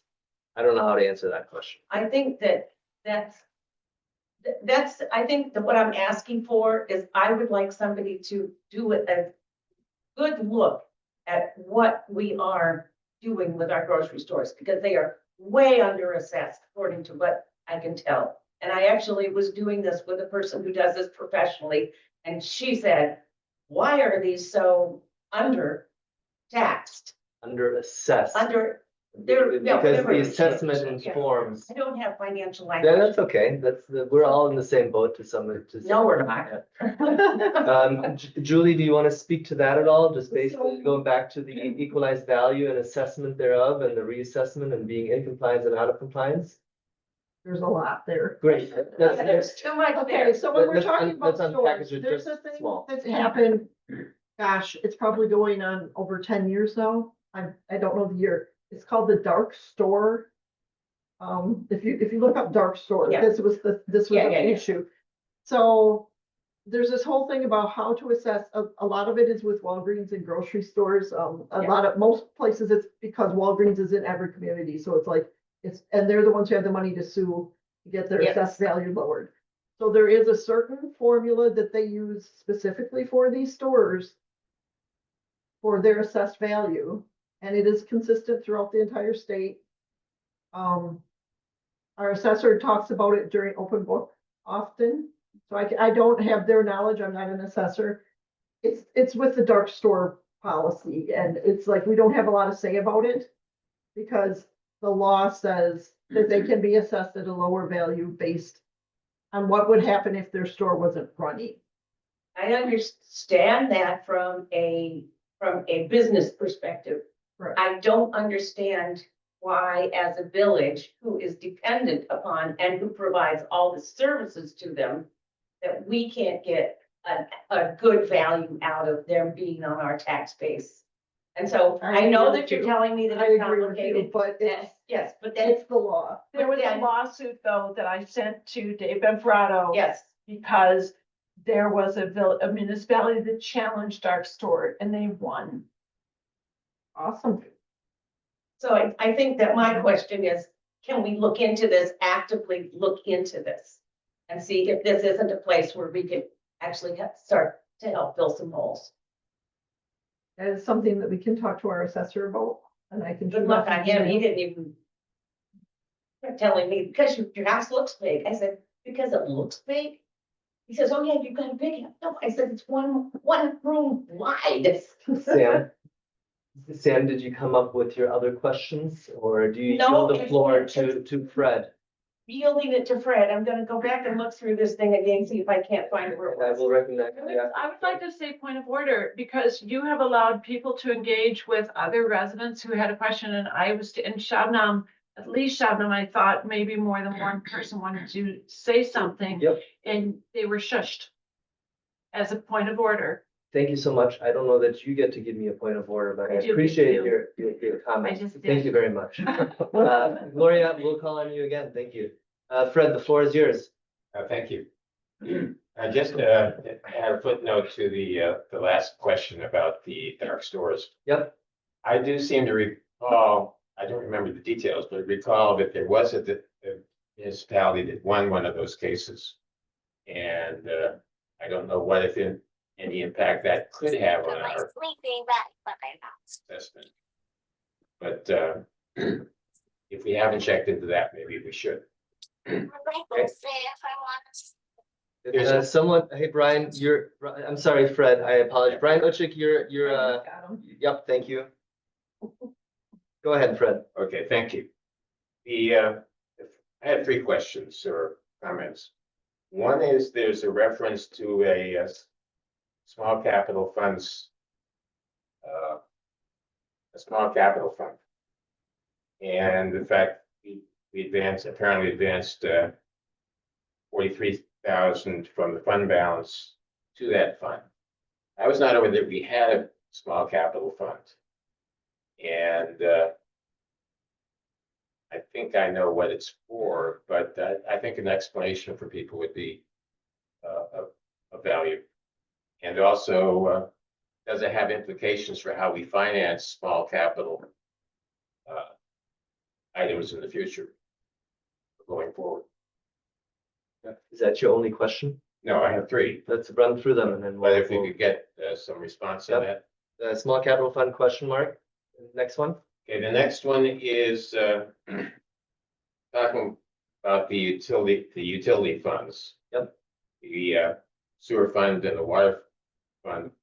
There was a reference to building up balances to deal with capital projects down the road. I think one was 2029. I'm not sure if both of them were 2029. But I'd like to know what the thinking is longer term for road improvements on the west side of the village in particular.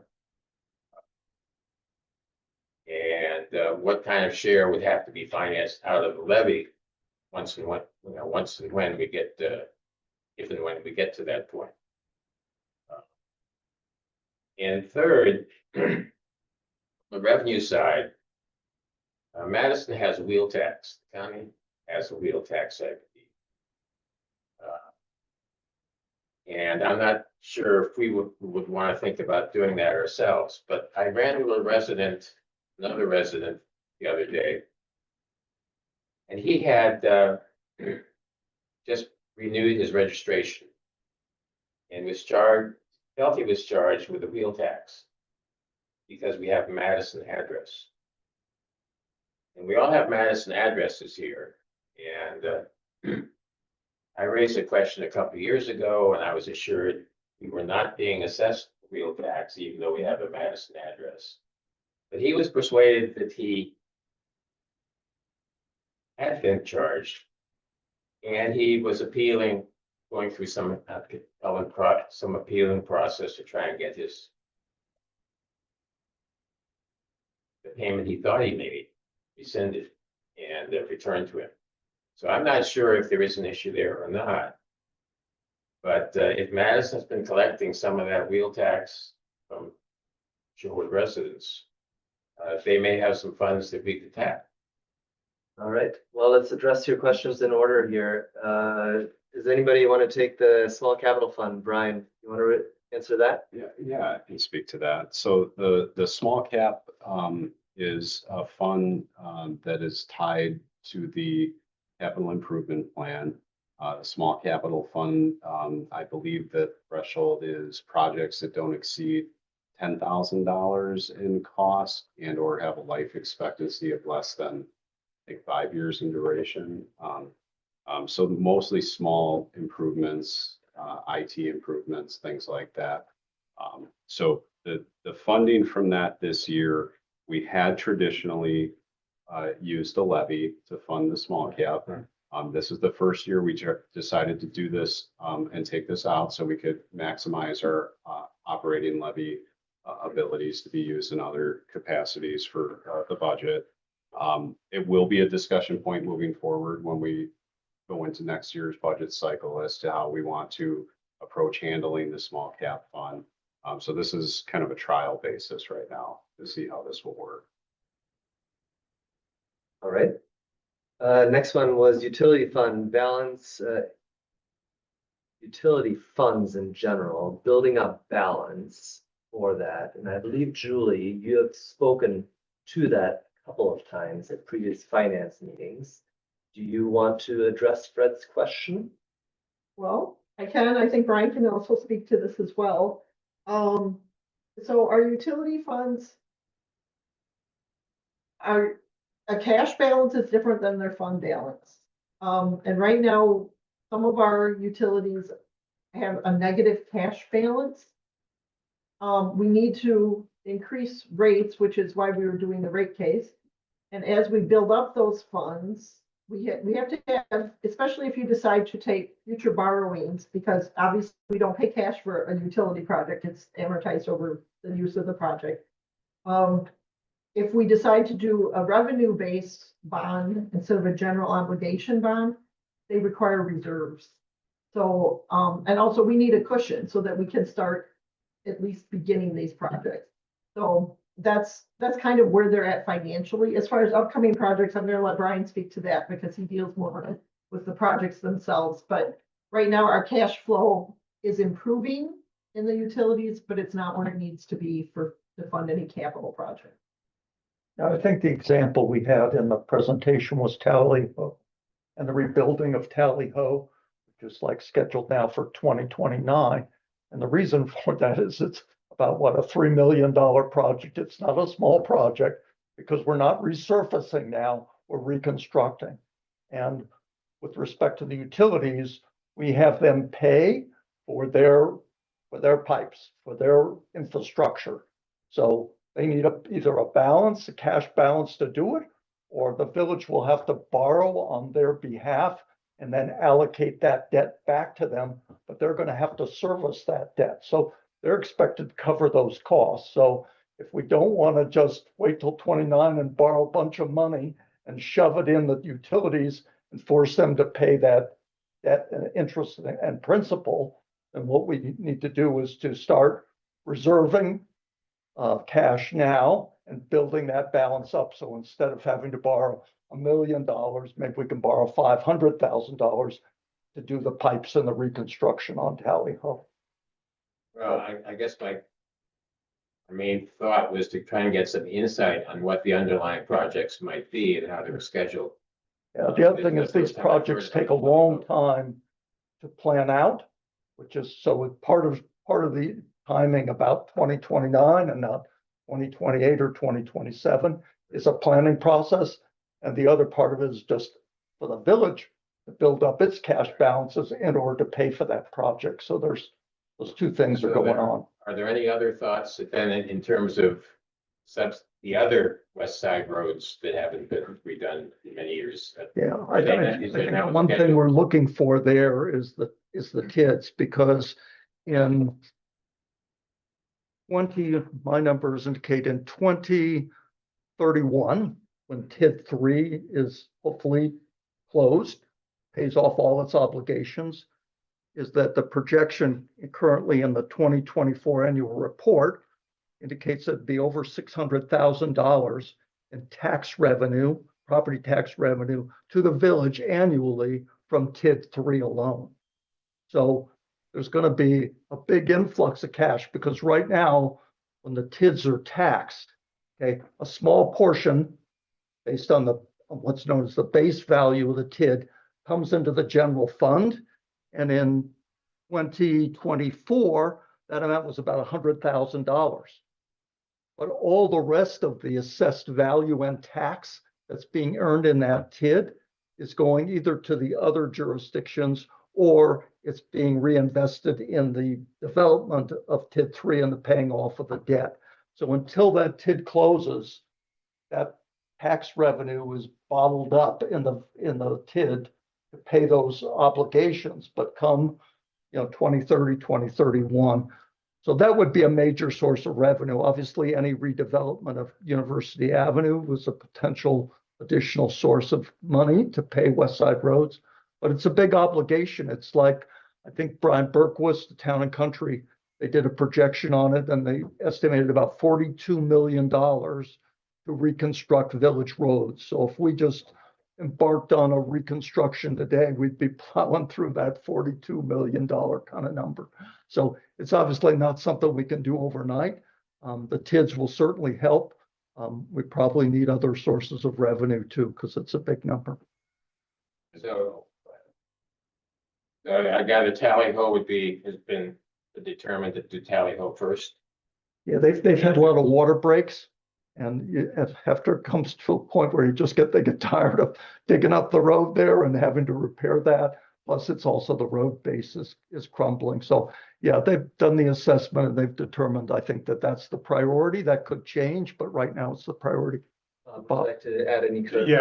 Public Works has, in cooperation with our engineers, has put together a priority list. That was done a couple of years ago, and Tally Ho is right up at the top because it is having the most problem as far as breakages and maintenance. All right. But it is very expensive. Yep. You had one more question on here, which was the wheel tax. Right. Does anybody want to address that? I looked into this a little bit. Just to read here, a wheel tax is an annual local vehicle registration fee paid to cities and counties to help fund local transportation projects. As I understand it, it would be kind of a tax we're collecting on ourselves, right? We would take the number of cars in the village, and when I did a prior search, the range of wheel taxes was about $20 to $40.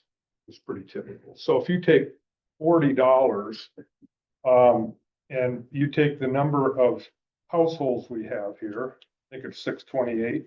Let's just guess it. Huh? I have a number. Yeah, like, we have two people in finance and she knows the number right now. Okay. From Ellers, if you remember when Ellers did their presentation a while back, their preliminary presentation, one of their options was considering a wheel tax, and I reached out to them and said, hey, what are we looking at? Is this realistic for us? And this is just a ballpark, but Ariana from Ellers did do a quick down and dirty research for us, with the Department of Transportation. And they estimated if we did the maximum allotment, we'd probably get somewhere between $40,000 to $50,000 That's what I in think. potential income. But keep in mind that has to specifically only be used on road. Also, you have to be able to, how are you gonna collect it from everybody? I mean, It it gets would sent to the involve DOT and some the DOT. administration. What? It gets collected by the DOT when they register their vehicles, and then we get a check from the DOT. Oh, that's how, Yeah. okay. And If the- it's administered that way, then that would be. The question I was raising was because they do it, they assess it on the basis of your address.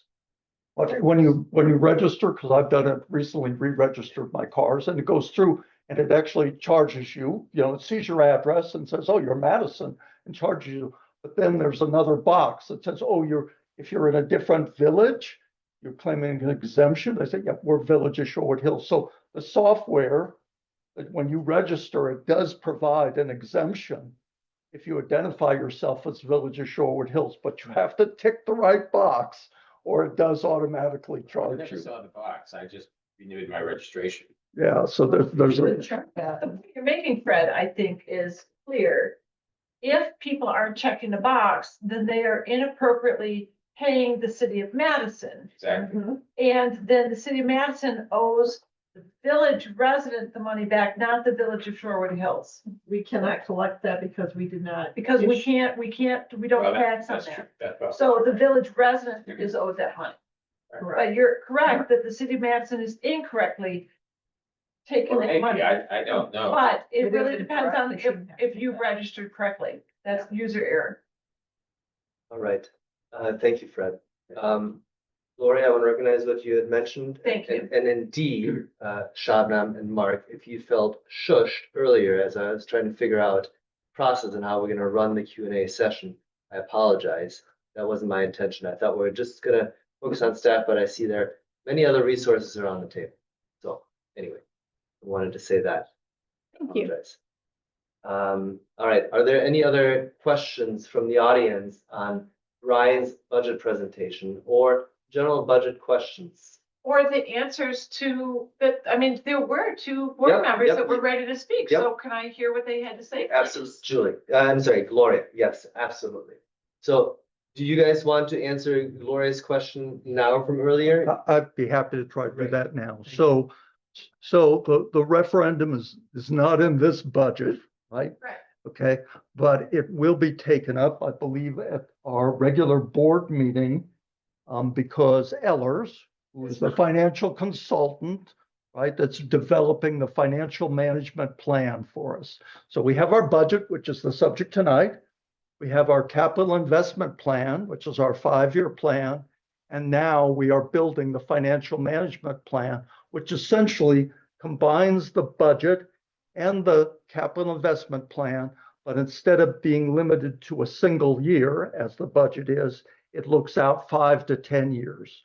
So it's like doing a multi-year budget, and it also incorporates the capital planning.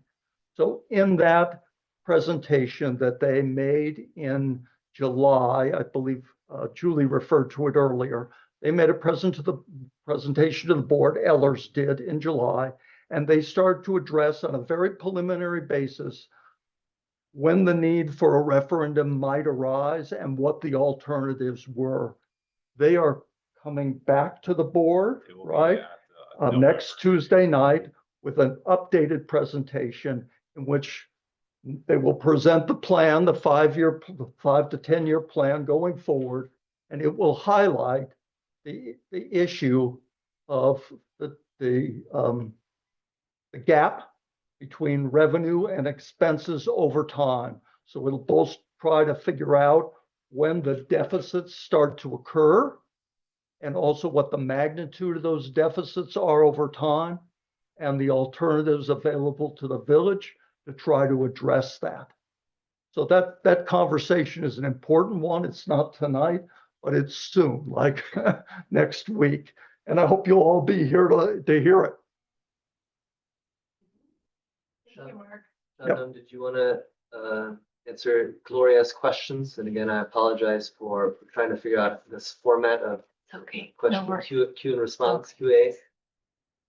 I actually don't remember, See, that's the problem. Yep, I Yeah. apologize. What So was your thank you. question, Gloria? but I was making more remarks about our options for revenues and our seeming unwillingness to cut expenses.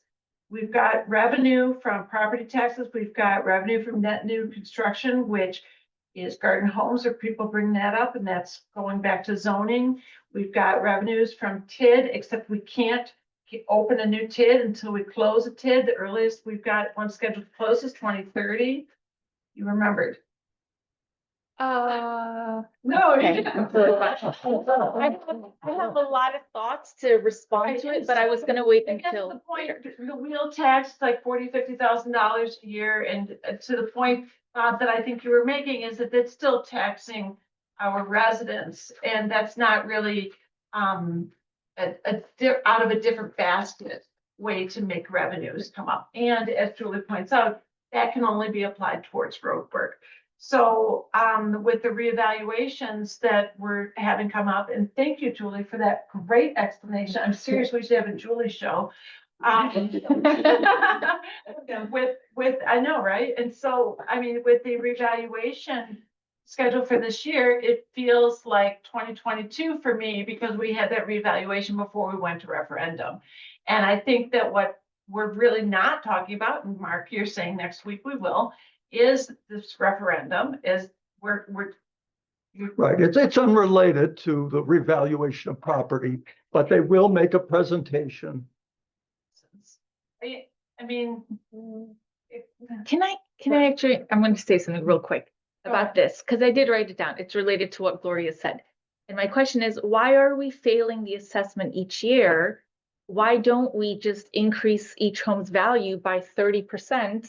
Because to avoid an assessor, what do you need an assessor for? You said earlier in the Julie show that if all the property, if all the market is going up and every house goes up by 30%, problem is solved. Why do I have to pay somebody to do that for us? That was hypothetical. You can't just Can't randomly say everybody arbitrarily goes up the same. Set value. My house is only worth $1,000, I think, that's it. Right, right. For assessment purposes, now, if you wanna buy it, we'll have a different conversation. Let's bring down this temperature and stay on track here. Great, so I We think, do need a licensed assessor to do the assessed values of the property. So then how are we always failing? It's not a failure. What it is it's just the market. It's the market. Equalized value, housing prices went up a lot Here. in the bill, especially in the, I mean, it went up everywhere, but in Dane County, it went up a lot. And our village compared to Dane County, and I'd have to pull out my notes from our open book, went up even higher. So as your value of your house goes up, your assessment stays the same. Okay. Let And me as ask that this. continues, we can't control that without reassessing. Okay. Let me ask this. What is the cost of an assessor? How much is it gonna cost us? I have to get that, I don't know what a full reassessment costs. There's two different kinds of revaluations. And they were going to explain the difference in cost to that when we're ready to budget for that. Yeah, there's a partial and a full. And a partial is like they just walk around and Wait. say, oh, that's X and that's Y, and the full, they ask to go into the home, they walk through it, they take measurements, which is a lot more expensive. I mean, it's gonna be tens of thousands of dollars. is my guess. Let's So- finish your so they Q&A do- on- sure. on But this the one. assessor is, nobody walks into my home. All they do is increase the land value by like 10, 20,000 and charge the village for doing that work. So maybe you don't go and bump up everybody's value 30%, but you could bump everybody's value, home value up 5%, be within the range, so you're not off by over 10%, and save the money that we would have paid someone else to do that work. So the value that you're talking about is the equalized value. That's done by the Department of Revenue. That's not the assessor. The assessed value is what we pay our assessor to do. And that's based on very specific rules and formulas that are prescribed by the Department of Revenue, that they have to take, they have to be licensed to do this. There's very specific, it's based on, I don't even know all, I mean, it's size and age and finishes and like really specific things. I'm gonna bet it's not gonna be that complicated because nobody's walking into my house. Nobody's ever walked in and looked at the finishes. All I get is that your land value went up by 10% or whatever. But I'm also a jack of all trades kind of person, and I'll just take a hammer to a wall and do good enough to save myself the cost of having someone else do it. And with AI, I think it's something to be considered given the choices we have. But I also have a list of items I want to go through regarding where we could save dollars. Thank you. And I don't know if I'm allowed to do that or not. I'm Please. gonna wait for Dietmar. Go for it. Okay, well, we're gonna go through the 52-page budget book. I want to start with page 10 of the PDF. And on page 10, I believe there's a typo, and it has to do with the forester or the forestry assistant, because it says 1 + 1 is 1.5, and I don't know. Would it be helpful, Shabnam, sorry to interrupt, if I shared my screen and then Sure, members of Sure. both the audience and those watching online can follow along on where we are in the documents? Is this? Point of order, President? Okay, yes. Yes. We are not So- at the board deliberation yet. Yeah, so we're Conversation. still in the public question Yeah. period, right? And we would need to close that, right? Before get to we, the trustee. before we Yeah. bring it back to the board. So Shabnam, can we Sure. finish the public comment and then we'll go through that? Thanks for letting me feel my way through this a little bit. All right, we'll come back to that. Are there any other public comments here?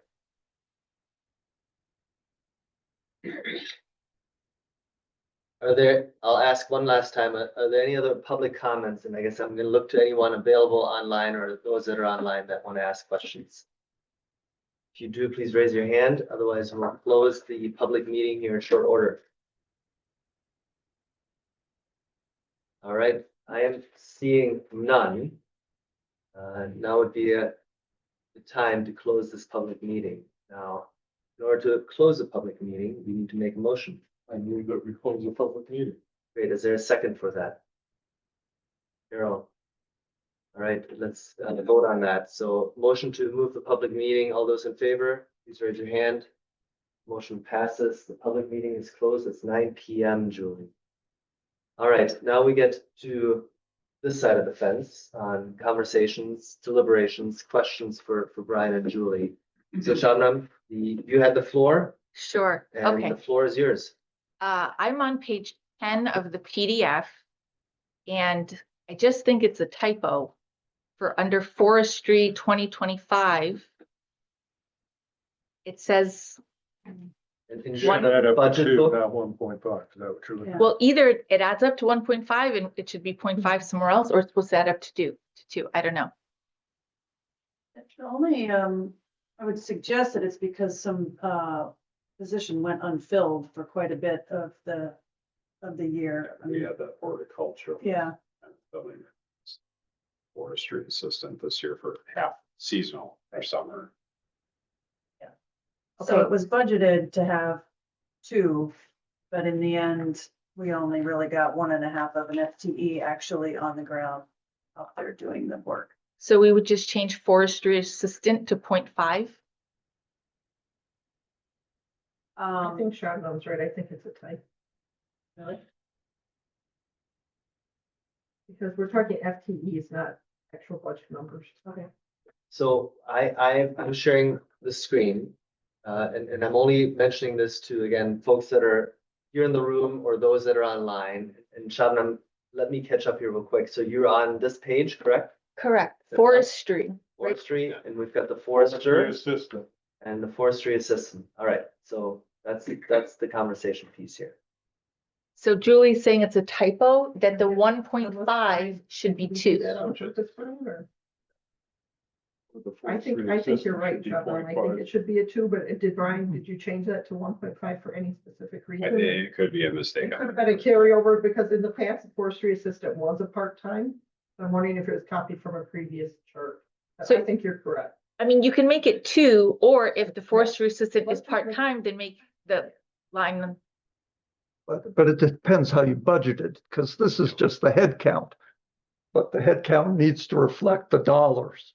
So if that's a full-time position, then it should be 2. Okay. Okay, thank you. My next item is on page 18 of the packet. Right, I'm on page 18.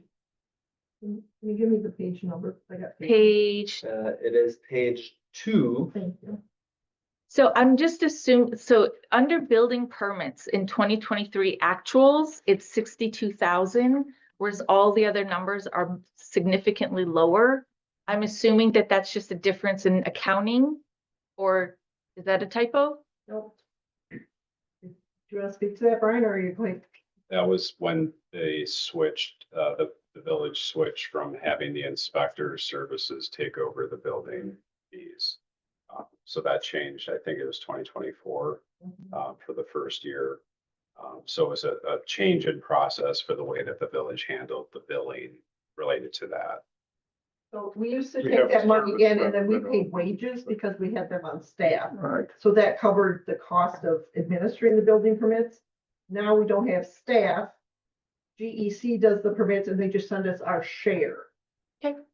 So that's it. Yeah, that's the year it changed. All right, let's go to page 20. Julie, I'm on page 4, right Thank here. You see that? So it said village dues, and I was just wondering what the village dues are. Because I'm trying to count pennies and add up pennies. So we're budgeting $5,000 for village board dues, which is the 7 of us. Training for us. Op experience for us. I don't know, like, could you cut some of this? It's, I believe, it's in the description up there, some of the things that are included in those dues. I think. Well, we did 1550 this year.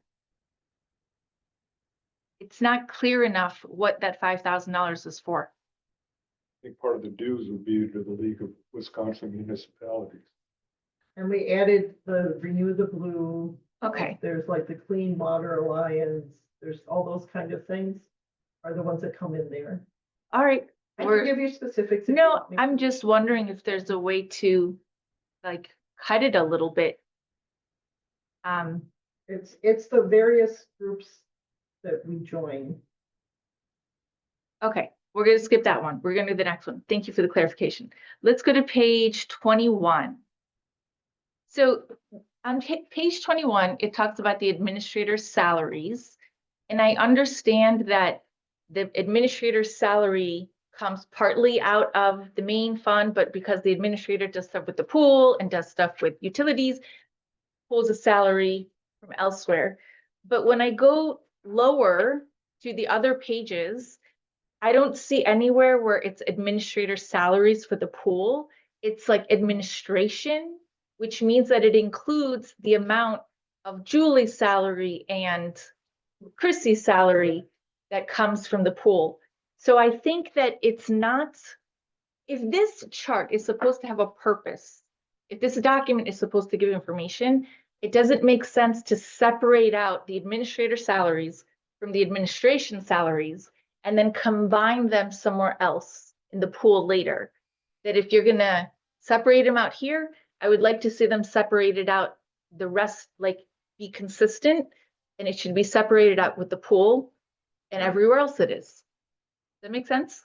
I also think that to have the administrator's salary at like 50% here and 50% elsewhere is just not, a little bit too, he's not a 50% administrator for the village.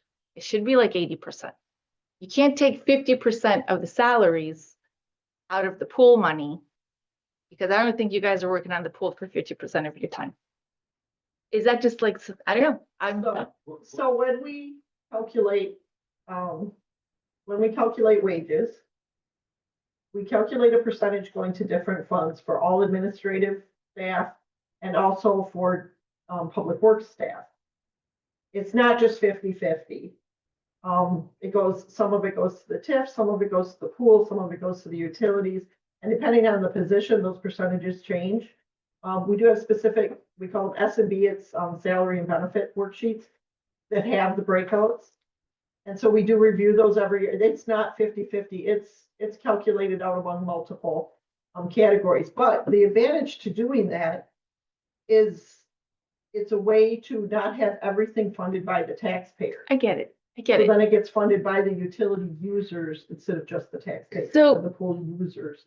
So when you guys do this, does it affect the W-2 or like the paycheck you get at the No. end of each month?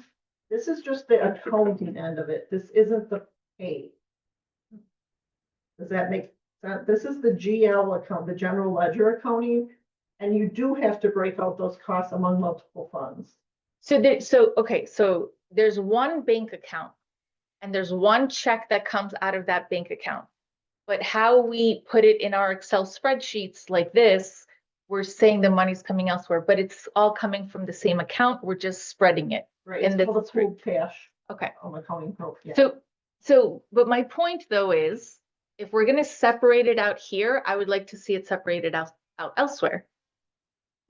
It's So if it says administrator salaries here, when it gets to the pool and the utilities and stuff, it's all combined. correct. So can we separate that out? I don't see a benefit to doing that. But then I why mean, did we could create- separate? It's basically just creating 2 new GL accounts in every fund. I think the benefit is that it would be consistent. Right now, we have 2 charts and then it's not 2, 2, 2, it's 2 and combined. It's not transparent. That's all. If you're concerned about like calculating Brian's wages, we have a wage scale where you can see everyone's wages and where they fall on there. So that's a different, this is budgetary. And then we have the wage scale, which will be coming to the board next week too. We send it every year. So then you can see the wage scale for each position. And then you can see total salaries. You know, when you're trying to say, is this person getting paid too much, too little? That's where you could see that is on the wage scale, which is, it's different than Okay, budgeting. all right. I understand. You what see where you're I'm saying. coming from though. I Okay. do. Because I get what you're trying otherwise, to if get. you want to combine them later, well, then just combine them up front too. I'm just looking for Because consistency. it is administrative cost for that firm. How it is, everybody has calculated that. All right, I'm gonna move on. I'm gonna move on to page 26.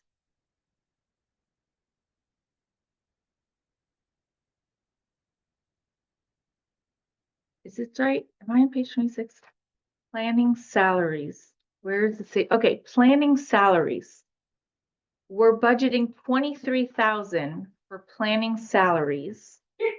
And my note was that I thought that this should be charged to the homeowner who needs this service.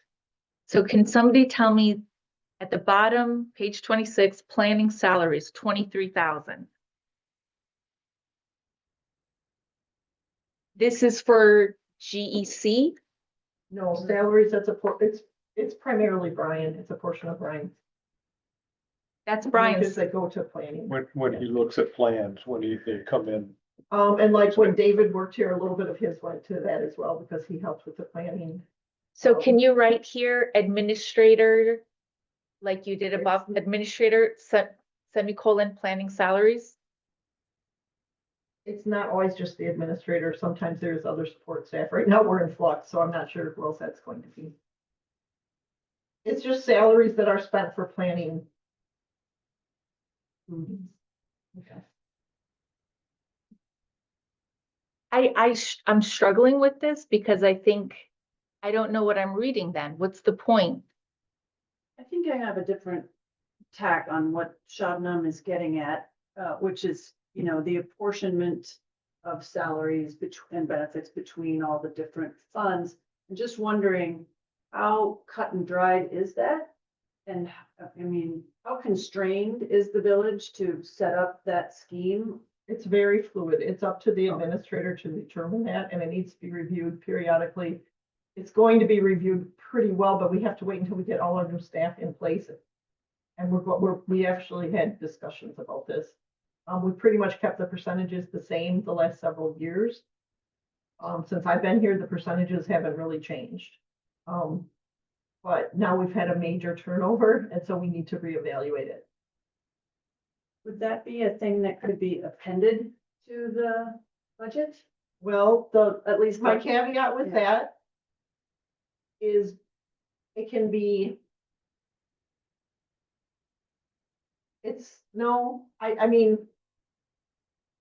it's something that's not, as long as it's all in the general fund, you're okay, but when you're starting to put stuff into other funds, it affects the budget. The tax levy and things like that. It's not something you can just do on the fly. And I know what you're saying, like an explanation, it's usually done on the back end because it has information that's not really public.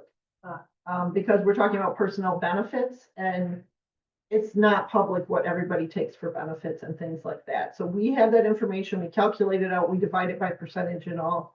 But it's not something that we would show the minute details of, just because it does have stuff that's not really for public consumption. I mean, it's not like it's gonna be anything bad, but it is private, whether somebody, you know, what benefits they take. Thanks.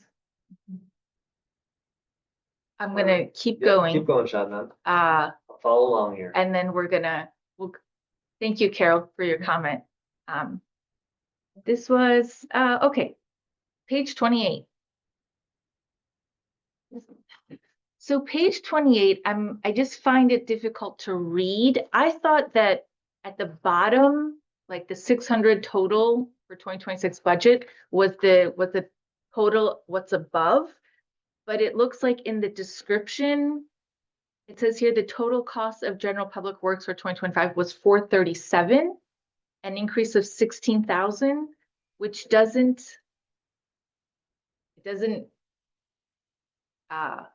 coincide with the numbers at the bottom. That I think is just for that graph right beneath that narrative, not for the total of the department, including all of the prior page. Municipal shop maintenance, refuse and recycling, and the general public works. I think that's just the count pertaining to general public works. Got it. Okay, that makes sense. If there's a way to clarify that, that'd be great, but okay, thank you. What's the next one? Page 29. This is my personal opinion. I don't think the parks need cell phones. Like anybody who's working in the parks or the forestry needs a cell phone.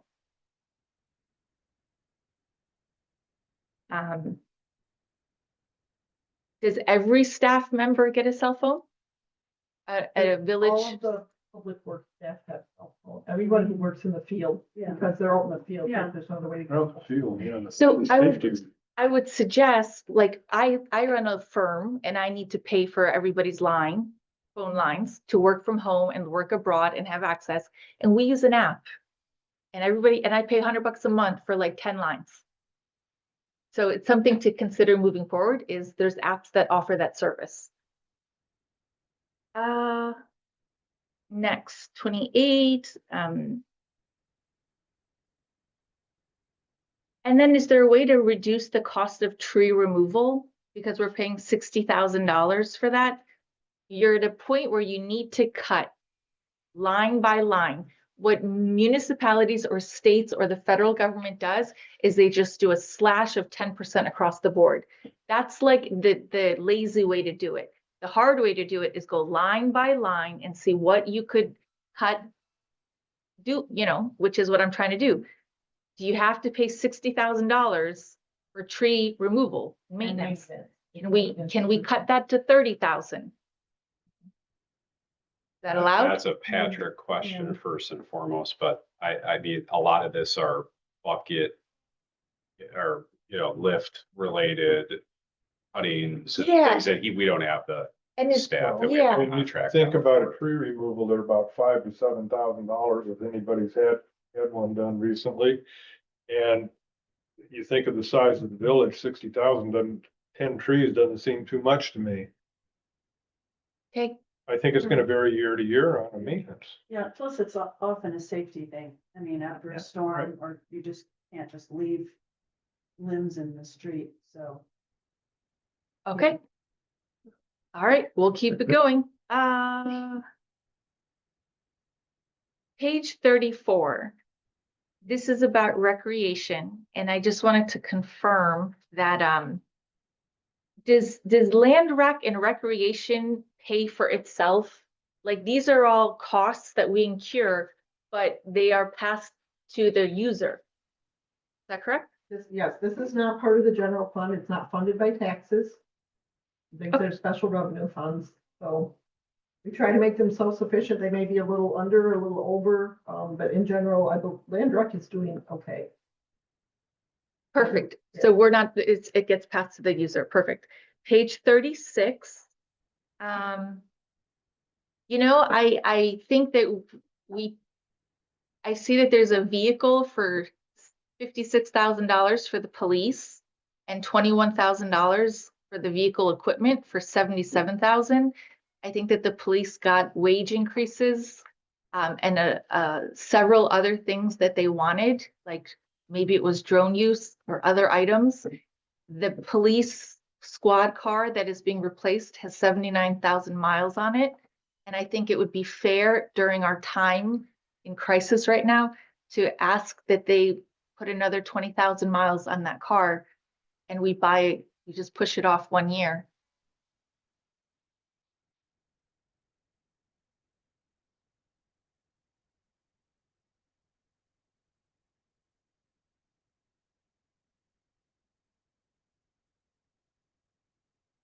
Seeing no comment. Well, that was approved as part of the CIP. I don't want to. Whoa, here we go. Here we go. 26 CIP included it. Oh, no. You can't do that. It's not allowed. It's not allowed. We can't say the CIP is not, don't worry about it. It doesn't mean anything. And then all of a sudden it has to be approved.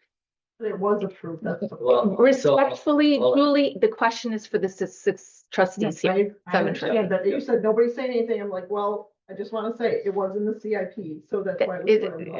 But let's be very careful how we use words here. Yes. Right? So the CIP has not formally been adopted yet, right? There's a recommendation that has been made and it's a line item in the CIP. What we've talked about semantically at the last meeting is we want to be very thoughtful about how we use commitments in the CIP. And if you use it as leverage, it's in there, we got to spend it, or no, we're still going to decide over it, etc. So let's just level the playing field here. The question, Shabnam, that you're asking is there consideration to postpone that capital expenditure for the purchase of a police vehicle? Is that the question? That's the question. That is the question. That's for the board to deliver, decide down the road again. I'm gonna go to Carol and then Mark, you are this way. Yeah, the principle of putting off that purchase is not something I mean, it is part of the CIP. We could still contest it or reconsider it if we wanted, but it's not something that's going to impact the operating budget. It's in the capital budget. So capital budget is not under quite the squeeze that operating is.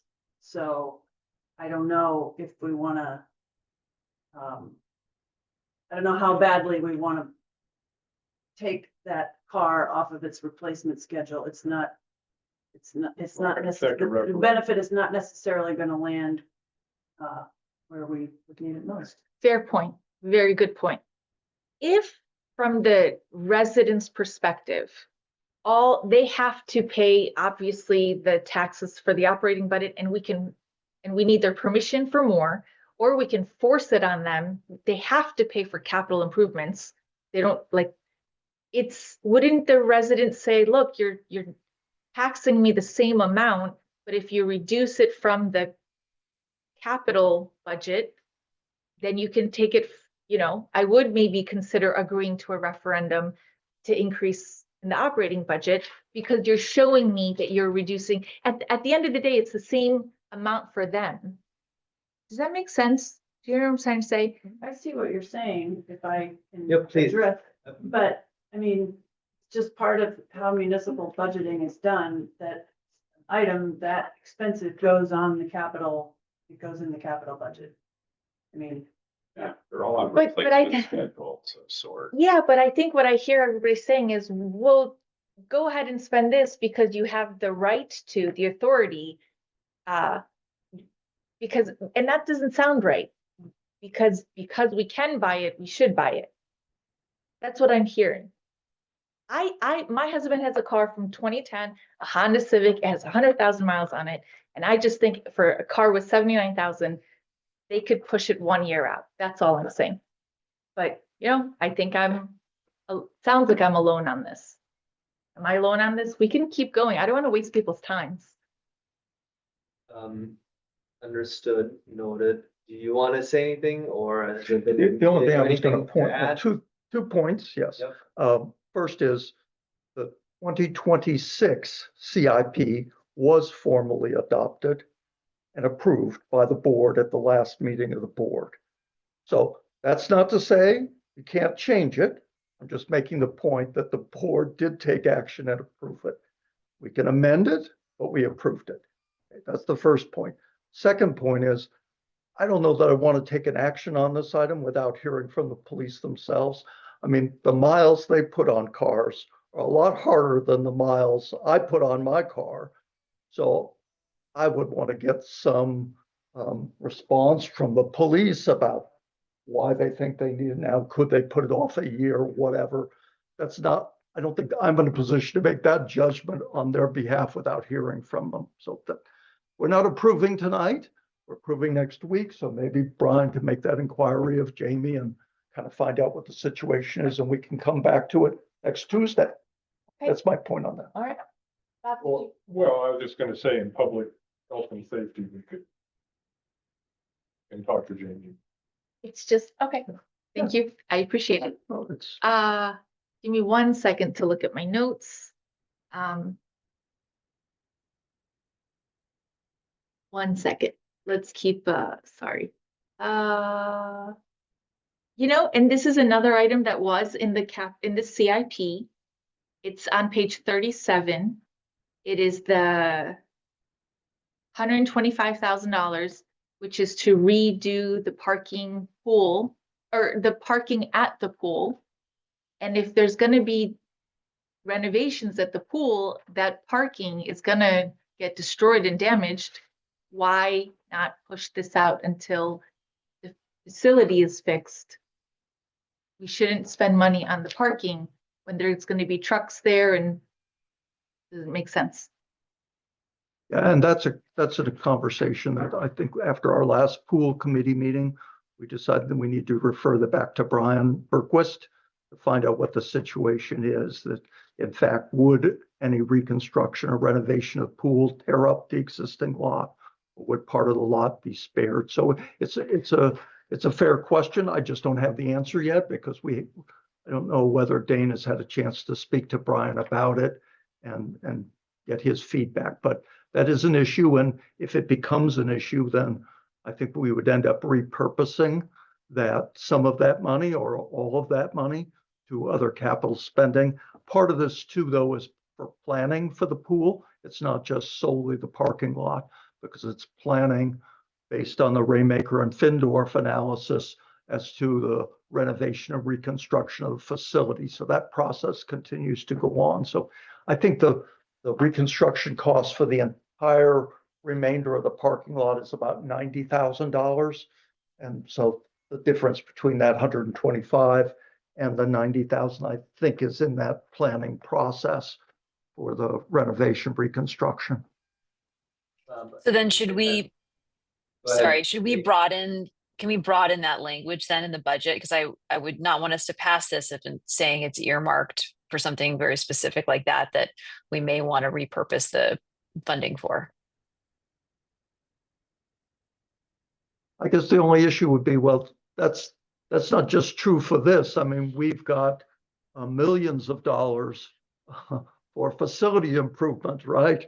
And a lot, and that may get repurposed. I don't know. So I'm just saying, as a practical matter, a lot of that budgeting for capital purposes, we've identified broad aims, broad projects, but undoubtedly some of it will get repurposed over the course of the year. So all I guess saying is this is just one example, but there are probably many others where we would say it's possible, perhaps even likely, that that money might get repurposed as we learn more and going into 2026 about the planning process and what we will do and what we won't do. So I don't know if we want to just make an example out of this one when there are other situations like that likely to develop.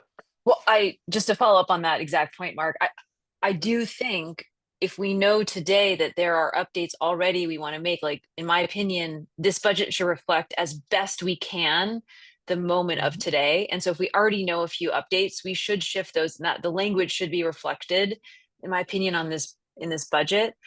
Sure, we're gonna have to pivot. There'll be unknowns in, March next year. We're gonna have to shift something. Totally understand that. But if today we already know something, I think that should be reflected in the language of the budget. So I do think we should update this to be more broad for the pool. But hold on, let me jump in here real quick. I don't want to get too far off on a tangent. Kate, I hear your point, but I guess my personal opinion is, how much broader is recreation facility improvement? How much broader can we get? And the follow-up to that is, and this is the point of what we're really discussing here, I don't necessarily agree with the deferring of a potential parking lot maintenance item at the pool facility for some indefinite amount of time until we figure out what the facility's improvement is going to be. So I'm not in agreement with that. Well, I think that the parking lot does need attention, and it can be done independent of when the facility improvement will happen. And more importantly, especially since we can't figure out facilities in general to begin with, this might be out 5 years from now. I'm not going to sacrifice the pool parking lot for that. So I think this is for the board to have the conversation. And this specific item, I guess you're making, what I hear you saying is you don't agree with $125,000 if $90,000 is for the pool parking lot, considering that we don't even know what we're doing facilities and if that would destroy the parking lot. I have a completely different view of that. And I think that's all conversations that can happen. So please go ahead. Sure. I think it is, you just mentioned, it says recreation facility improvements. That's not the issue. I think it's the line above it. Just removing, related to structure or in building repair, and not name it specifically parking lot. It has, Right here. But so is Kate, are you saying remove the word parking lot to make it clear? Yeah, I was referring to above. Yeah, exactly. And I just would like to, I would just like to say that the pool committee was in unanimous agreement that we would want to delay a parking lot if we're going to be tearing down the building at the pool. So Dietmar, I hear you. You might not align with that, but I do think the recommendation coming from the pool committee would be different. So just throwing it out there. I think it's the line above is what I'm reacting to as well. Okay. Thank you, Kate. Bob? Well, I would say that this was discussed in Public Works and it was felt that the parking lot needed to be dealt with because it was degrading so fast. And something needed to be done, and with unclear plans about what was going to be done at the pool, as Dietmar said, the choice was to do what we could with the parking lot. I think, can I just respond to that? Yep. So it is not a question of should the parking lot be redone? Everyone is aligned. It's more in a question of the order of operations. And so people felt that the large, machinery, as we saw with some of the reconstruction that was done, right? And when we had the folks from Madison coming in and redoing that sewer line, they did damage part of the parking lot. And so I think we want to be very intentional about what we green light and when. And if we know that we are going to be tearing down a huge building, inevitably there's going to be big machinery coming in, and we should probably delay a pool or a parking lot being built. That was the conversation. No one is disagreeing that there aren't aspects of the lot that need to be repaired. 100% aligned that we need to redo that.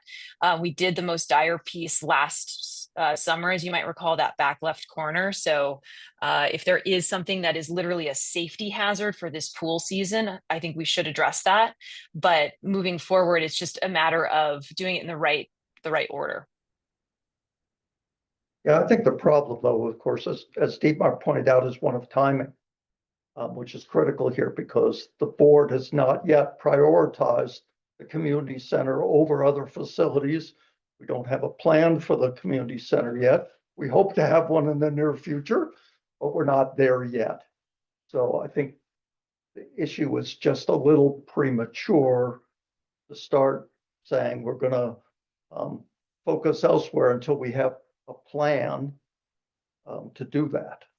We're repeating ourselves, and I'd like to bring this to closure and move on with a decision. But Carol, I have a please do. possibly new element, which is how often do parking lots get resurfaced normally?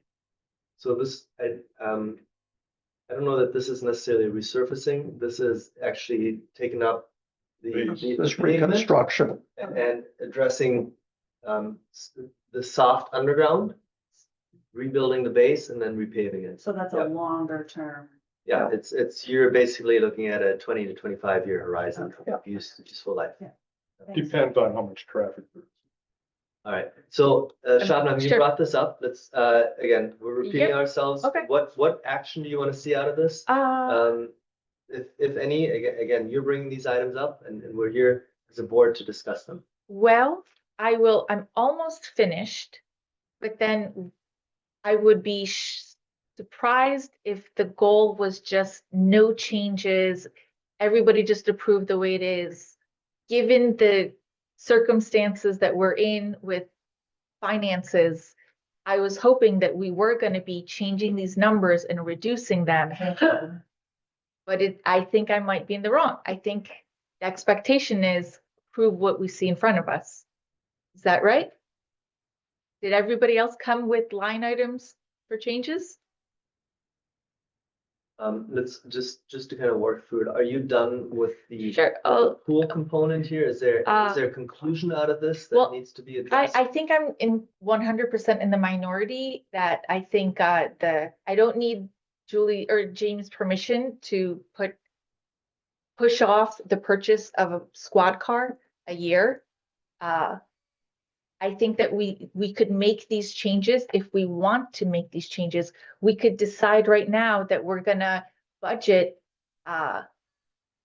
like $100 a phone instead of $300 a phone. We could make changes, but I don't think that's what we want to do here.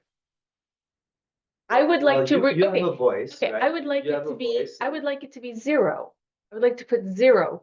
I don't want to redo the parking lot at the pool. I think the other thing that's coming out of this conversation is that very quickly, very, very quickly, we have to come up with a process for how we're going to decide the facilities. Not which facility to do first, but what process are we going to do? Are we going to ask the residents? Will a survey go out? Are we going to, what process are we going to use? I think all of us have very different ideas of what that $4 million is going to be. used. And it's a problem. I think we need to figure out the process soon. So do you want to change? I mean, I guess I'm stuck on this I here would- still. I would say just call it facilities and remove the reference to the parking lot of the pool. To be clear that it's not going to be done this year. Maybe it will be done maybe it will be in 2027, but it's definitely not going to be in 2026. I'm comfortable removing the references to the parking lot pool and signaling with clarity to the residents that that will not be done this year. It could be done the following year. Yeah, so that's your request. I think there's, Ryan, how do you want to manage some of these items of change that we're discussing? As ultimately we have to come together as a board, right? It's the majority that will vote on this. I see you're puzzled. Well, the thing is, tonight, this agenda item, right, is discussion. Yeah. So what we're talking about now is actually to change this would be a motion, I presume, right? We wouldn't just make changes nilly-willy, right? We would have to do it in a formal fashion. So I'm just suggesting that perhaps we should, some of these issues, I think, are deserving of some more consideration. But I think, like in the case of the squad car, I'd like to hear from Jamie. In the case of the pool parking lot, I'd like to hear from Brian Berquist.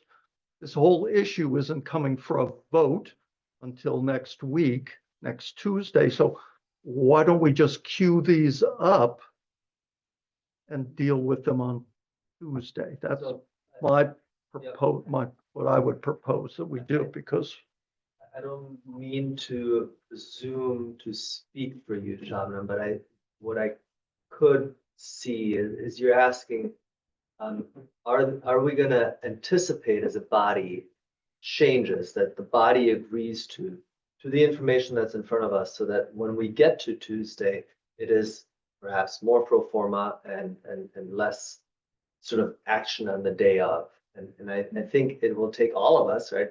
Everyone has a voice in this one, and we can decide to follow a voice's or a trustee's recommendation, or the body may say, no, but we don't want to do that. So I think this is the part where we come together as a whole body. So I specifically ask you, is there anything that you want changed or addressed? I just said it.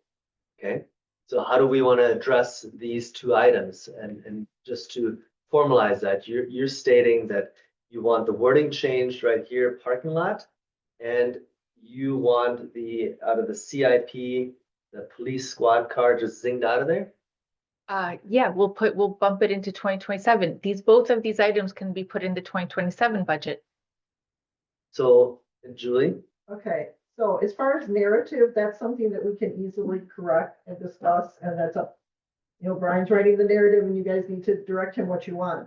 As far as numbers, we do have an approved CIP. If we're changing numbers, this is the capital and the small cap. These were populated based on the one of 4 versions of the CIPs that Brian created. So this is populated based on the CIP that was approved. If we change these numbers, we also need to amend our CIP. I just want to point that out. So it's not just, we want to change it here. It is an official process, so we do have to make sure to remember to do that at the same time. I find that very confusing. The capital. Because fund and the I don't small cap are remember, based on the CIP. I don't remember amending the CIP to not spend the $800,000 that we borrowed. Like, we make changes. It's a planning document. So we It can is take it up. planning. It is not required by statute. It doesn't have any statutory ramifications to it. Right. How is it a planning document that now has serious consequences to it if we were to adjust this? What you're saying to me also then is, you can't touch this. You can't touch it. no, I think what she's saying, Shabnam, is the board at the last trustee meeting formally approved and adopted the 2026, only 26, not 27, 28, 29, and 30, into the budget. Okay, so it's no longer this 25, the 26 CIP is no longer just a plan because we took action and we made it part of the 26 budget. So I think what Julie's saying, if you want to undo that, the board has the power to do it, but it would require a formal action on the board's part. Except you don't, except you don't. You can, what matters statutorily is your budget. This is what matters. This is what the state wants to see. This is what you have to present to your residents for when you want to tax them. Right? That is like, I mean, I guess, I don't know why we're here then. What are we here for then?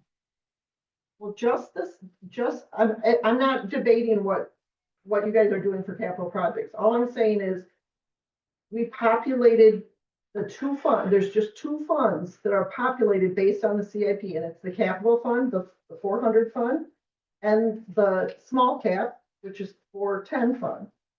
So we did that based on specific board action. And those two funds are the only things that are based 100% on board action that we were directed to do by board action. So we need official board action to do something different. The rest of the budget we can talk about, but this was an official board action through the CIP approval. I'm not telling you what to do as far as capital projects, but that was a board action Okay, for 20. but I think what you are saying is you can't touch this. No, Yeah. that's not what you're saying. You're Board saying is- action. Hold on, Okay, okay, time out, okay, fine, okay, time okay, out. fine, Oh. apologies, Let's. fine.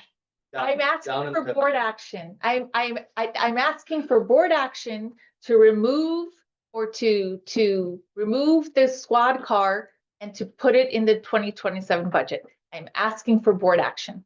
I'm asking for board action that the $125,000 that we change the narrative of this. We can do that. We can change the narrative. Do I need board action to change the narrative? No. Okay, I don't need board action for that. Well, I think we want agreement on that because we may not all agree on this. Okay. Right, But you so don't need- there's an informal Okay. process, and this is part of the reason why we're discussing this.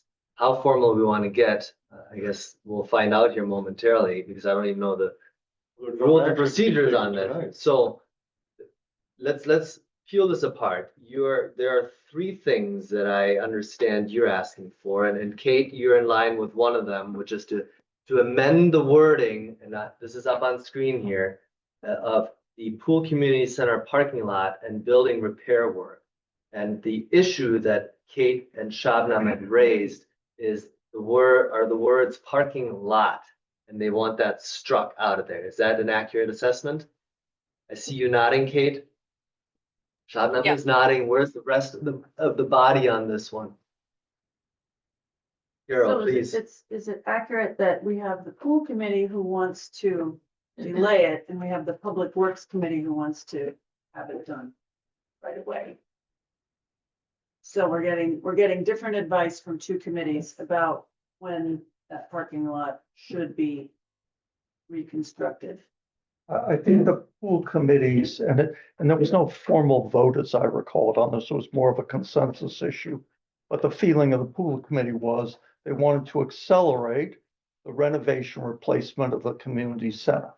Okay, that's what the sort of stated goal was. So rather than trying to repair various things over a period of years, they would want to see it replaced and sooner rather than later. Okay, so that's the pool committee's feeling. But of course, it's not a pool committee decision, it's a board decision, right? Because it's not a small project. And the board has not decided yet, as Shabnam pointed out, what its priorities are, right? We know we have deficiencies, serious issues with the fire station, with this building, with the community center. It's really up to the board to figure out what the order of things is. And as Dietmar pointed out, if the board decides that the order is, I don't know, fire station, village hall, community center, then that might push the community center off for 5, 6, 7 years. Who knows? I mean, we haven't run the numbers. We don't know what we're talking about yet, but we know it could push it off a substantial period of time, in which case maybe we want to do the parking lot. So that's to me the situation we're in yet. And until the board can prioritize projects, right? To say this project, this parking lot's not gonna be done now. Well, we don't, in my opinion, we don't know that yet because the board hasn't expressed its preferences with respect to the projects. We don't know the magnitude of the projects. We don't know the financial impact of the projects. Until we know some of those things, I hate to take things off the table that are currently broken. But that's just me. Shabnam, I'll go to Kate first and then you after that.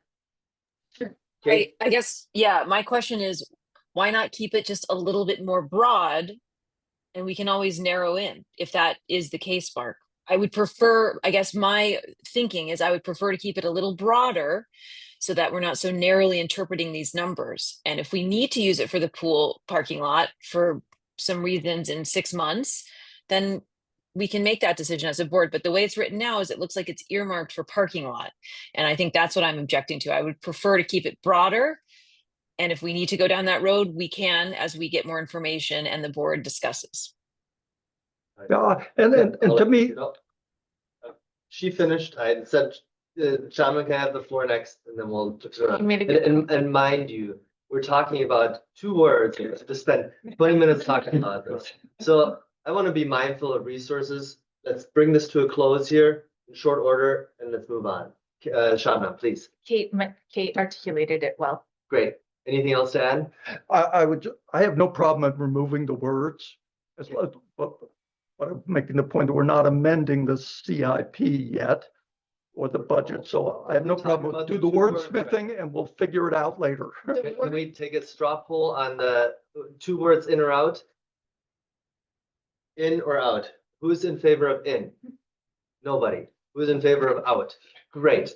Wonderful. Let's move on. All right, next Yes. item, I think, page 38, it says that any capital item costs less than $10,000 is considered a small capital fund, and I would change that 10,000 to 5,000.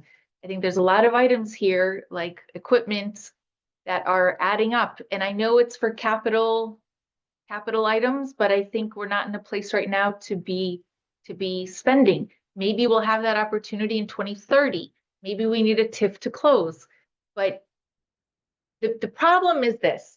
Brian's job is to defend the staff and to advocate for them and to put in this budget the things that they want.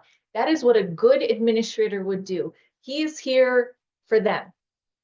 It's our job to put a different hat on and also see the whole situation from the financial situation that we're in and cut some numbers where necessary. It would be wrong of us. I would not be doing my fiduciary responsibility if I rubber stamped the budget as is. And I'm going to make a couple more comments and then my time is done. I think it's just a little bit odd though. These are just comments I wrote. Okay. That in the presentation, it said the consumer price index went up 2.7%. But then when we talk about our expenditures and our costs, it's skyrocketing. So why is it that costs this year went up 2.7%, but then we equally say that everything is above that? It just doesn't make sense to me. Point us to where that is in the document. No, it's not in this. It was in the presentation that inflation this year was 2.7%. That's an accurate number. So why are we costs ballooning? The other thing I wanted to ask is, does Blackhawk pay their fair share of taxes? Who is responsible for confirming how much they pay? Not like receiving the check, but beyond that, do we do an audit? Do we do an audit or do we just take their word for membership? I think it's something we need to investigate. And the last item I'll mention is I would like salaries and benefits in like one area. It really bothers me that planning 20,000 is actually somebody's salary. It's just a little bit all over the place. I find that difficult to read the document. I don't want to cut salaries. So if the salaries were somewhere, I would look elsewhere to see where else can I cut.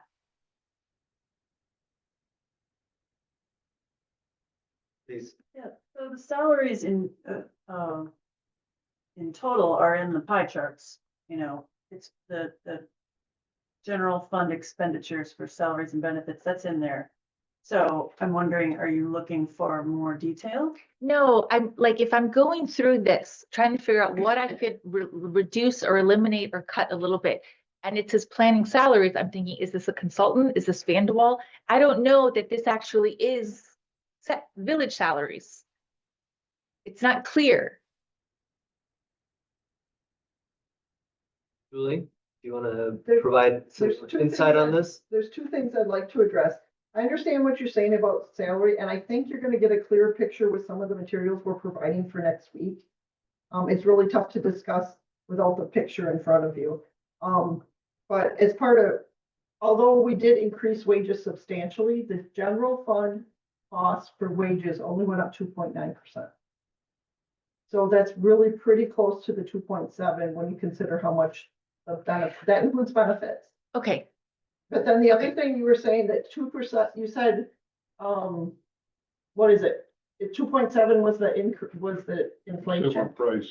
If you look, and I'm sorry, I don't know the PDF, it's Roman numeral 8. Are we on a different document This or? is a different document. If you look at this, you can see our general fund tax levy increased by 2.26, so it's actually less than inflation. let me try saying another Is this comment. Sorry, just for folks to Yeah. follow, this is what you're pointing to? I think Julie? it's page 12 of the physical document. I'm on it right now. Go ahead. So Shawna. if you look at the actual property tax levy over altogether, it went up 1.54%, Okay, which let is me a lot less. let me say it this way. If our job is to figure out what to do with this shortage of funds in the operating account that we have, what would help is if we had that list, like here are all of our operating expenses, and there's a shortage of like 50,000, 100,000, whatever that number is, then I'm looking to cut this amount. Where can I try to do that? I feel like that's what we're supposed to be doing. But the way the material is presented makes it a little difficult to do that. Understood, and that is kind of what Brian does in putting the budget together. We put in all of our stuff, we say, we have a shortage of this much. We went through line by line, where can we cut, where can we adjust? Because we do understand how things are divided between the different funds. It is extremely difficult to present it in any way other than what we're showing you. What you're seeing, like you see a single line here, there may be 4 or 5 sources that feed into that line. There may be a whole spreadsheet that we review to say, where can we cut? So I understand that you're being a good steward of taxpayer dollars, and I commend you for that. That's my goal, that's your goal, that's all of our goals. I don't know how we can show you our step-by-step process that literally takes us months, weeks. I mean, it's convoluted and it's complicated, and we're trying to present it to you in the best way we can. I wish there was something else if I could show you some of my spreadsheets. I can't Question, necessarily can I show the ask you a follow-up question? Yeah. If Deemer will allow it. Let's say your referendum doesn't pass. What do we do? Do you then just say, all right, everybody's budget, every department, should we just say every department is your /20%? Like, what is the backups to this? I mean, I think that's the important question here. There are a lot of small things in the budget. And in my view, Brian and Julie have solved the small things problem for this year. We put some small cap on the fund balance. Going to take the fund balance down a little bit. We're still okay with the fund balance. I mean, they've done all the little pushing and pulling that to make a balanced budget that doesn't get us in trouble. I think the budget big concern for us trustees is that next year it's going to get worse. Next year there'll still be inflation. Insurance costs could still go up. We might have a whole bunch of trees come down, and so then it gets into the realm of maybe not be small stuff anymore. It'll be, do we have to cut positions? Because that's where the big money is. And then how do you cut positions? Because can you just cut one person on the crew? Can you just cut one police person and still get the tasks done? Because that isn't necessarily, I mean, there's not just necessarily a proportional fall off of the tasks to the proportion of staff reduction. And maybe you need all the crew to do the meter reading and the, you know, flushing of the whatever. I mean, there are so many details in how these services work that I think that's where the really tough stuff will happen. And it would be tied in with our messaging and strategy for the referendum. So that's why we have such a big heavy lift in front of us for the referendum, because we, just like the last one, we'll have to do, this is what happens if it passes. This is what happens if it doesn't pass. So in my opinion, we've got a budget here for next year. I mean, it's great to talk about all the individual pieces, but I think Brian and Julie have solved the puzzle for now. That's my opinion. Yeah, and I'll add to that, and then, you know, certainly, Shabana, if you have more things that you wanted to bring up. We're being presented with a balanced budget, an operational budget on this, as the whole. And we are tasked as board members through Brian and Julie and the rest of Village of Sherwood Hills staff to provide services to our residents. And those services are expected. Now, if residents or any future elected members decide that those services need to change in order to meet budget operational constraints, that needs to be a conversation that has to happen. But at this point in time, the directive is not given to, I'm going to use a gross example, get rid of the police department, because that's not the directive that's been given yet through a referendum question or other gross service changes that need to happen. So I think this is the political component of any board member with where they stand on the issue, how they represent their constituents, and how they see this puzzle to be solved. At this point in time, I see this as a balanced budget, operational budget moving forward. I personally appreciate your attitude of cutting a little bit here and there, line item by line item, but I also see it as my duty to not look at the minutia of it, because that's the administrator's job, right? We are in large part, and this is my view, right? You guys may all have different views, tasked with looking at the bigger picture of this. And where do we move things forward in order to remain viable? So that's the last thing I'll say. I'll go to you, then to Mark, and let's keep cruising here. I do not want to be here until midnight. I will call this meeting off at around 11 a.m. I mean, 11 p.m. All right, so that's Well, I think I appreciate, Carol, that you said it's not an issue now, it's an issue in the future. I respectfully disagree, Dietmar, that it's like the administrator's budget.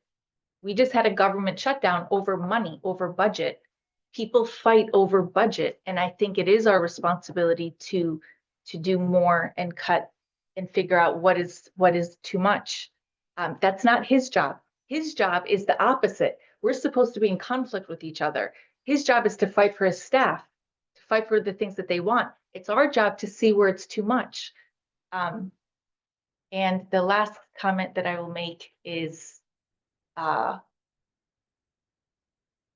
think it would be meaningful to residents that if you were to go to a referendum, that you could at least go to them and say, we have pushed things off on the capital side that you would have to pay taxes for, but look at all the things that we've done. Your taxes aren't going to change if you allow the referendum to proceed. It's just allows us to put the money in a different account. We're just not going to do these other things you would have had to pay the taxes for. I think it makes a difference to these residents, to our residents. all right. Are you I'm done. okay? Wonderful. Anyone else? And I'm also keeping an eye on Kate and John here. Mark raised his hand first, so Mark, you're next, and then Yeah. pass the mic around. My sympathies and my opinions largely align with yours on the Steepmar. I think the other thing we ought to bear in mind is the strategic plan, which we haven't talked about here.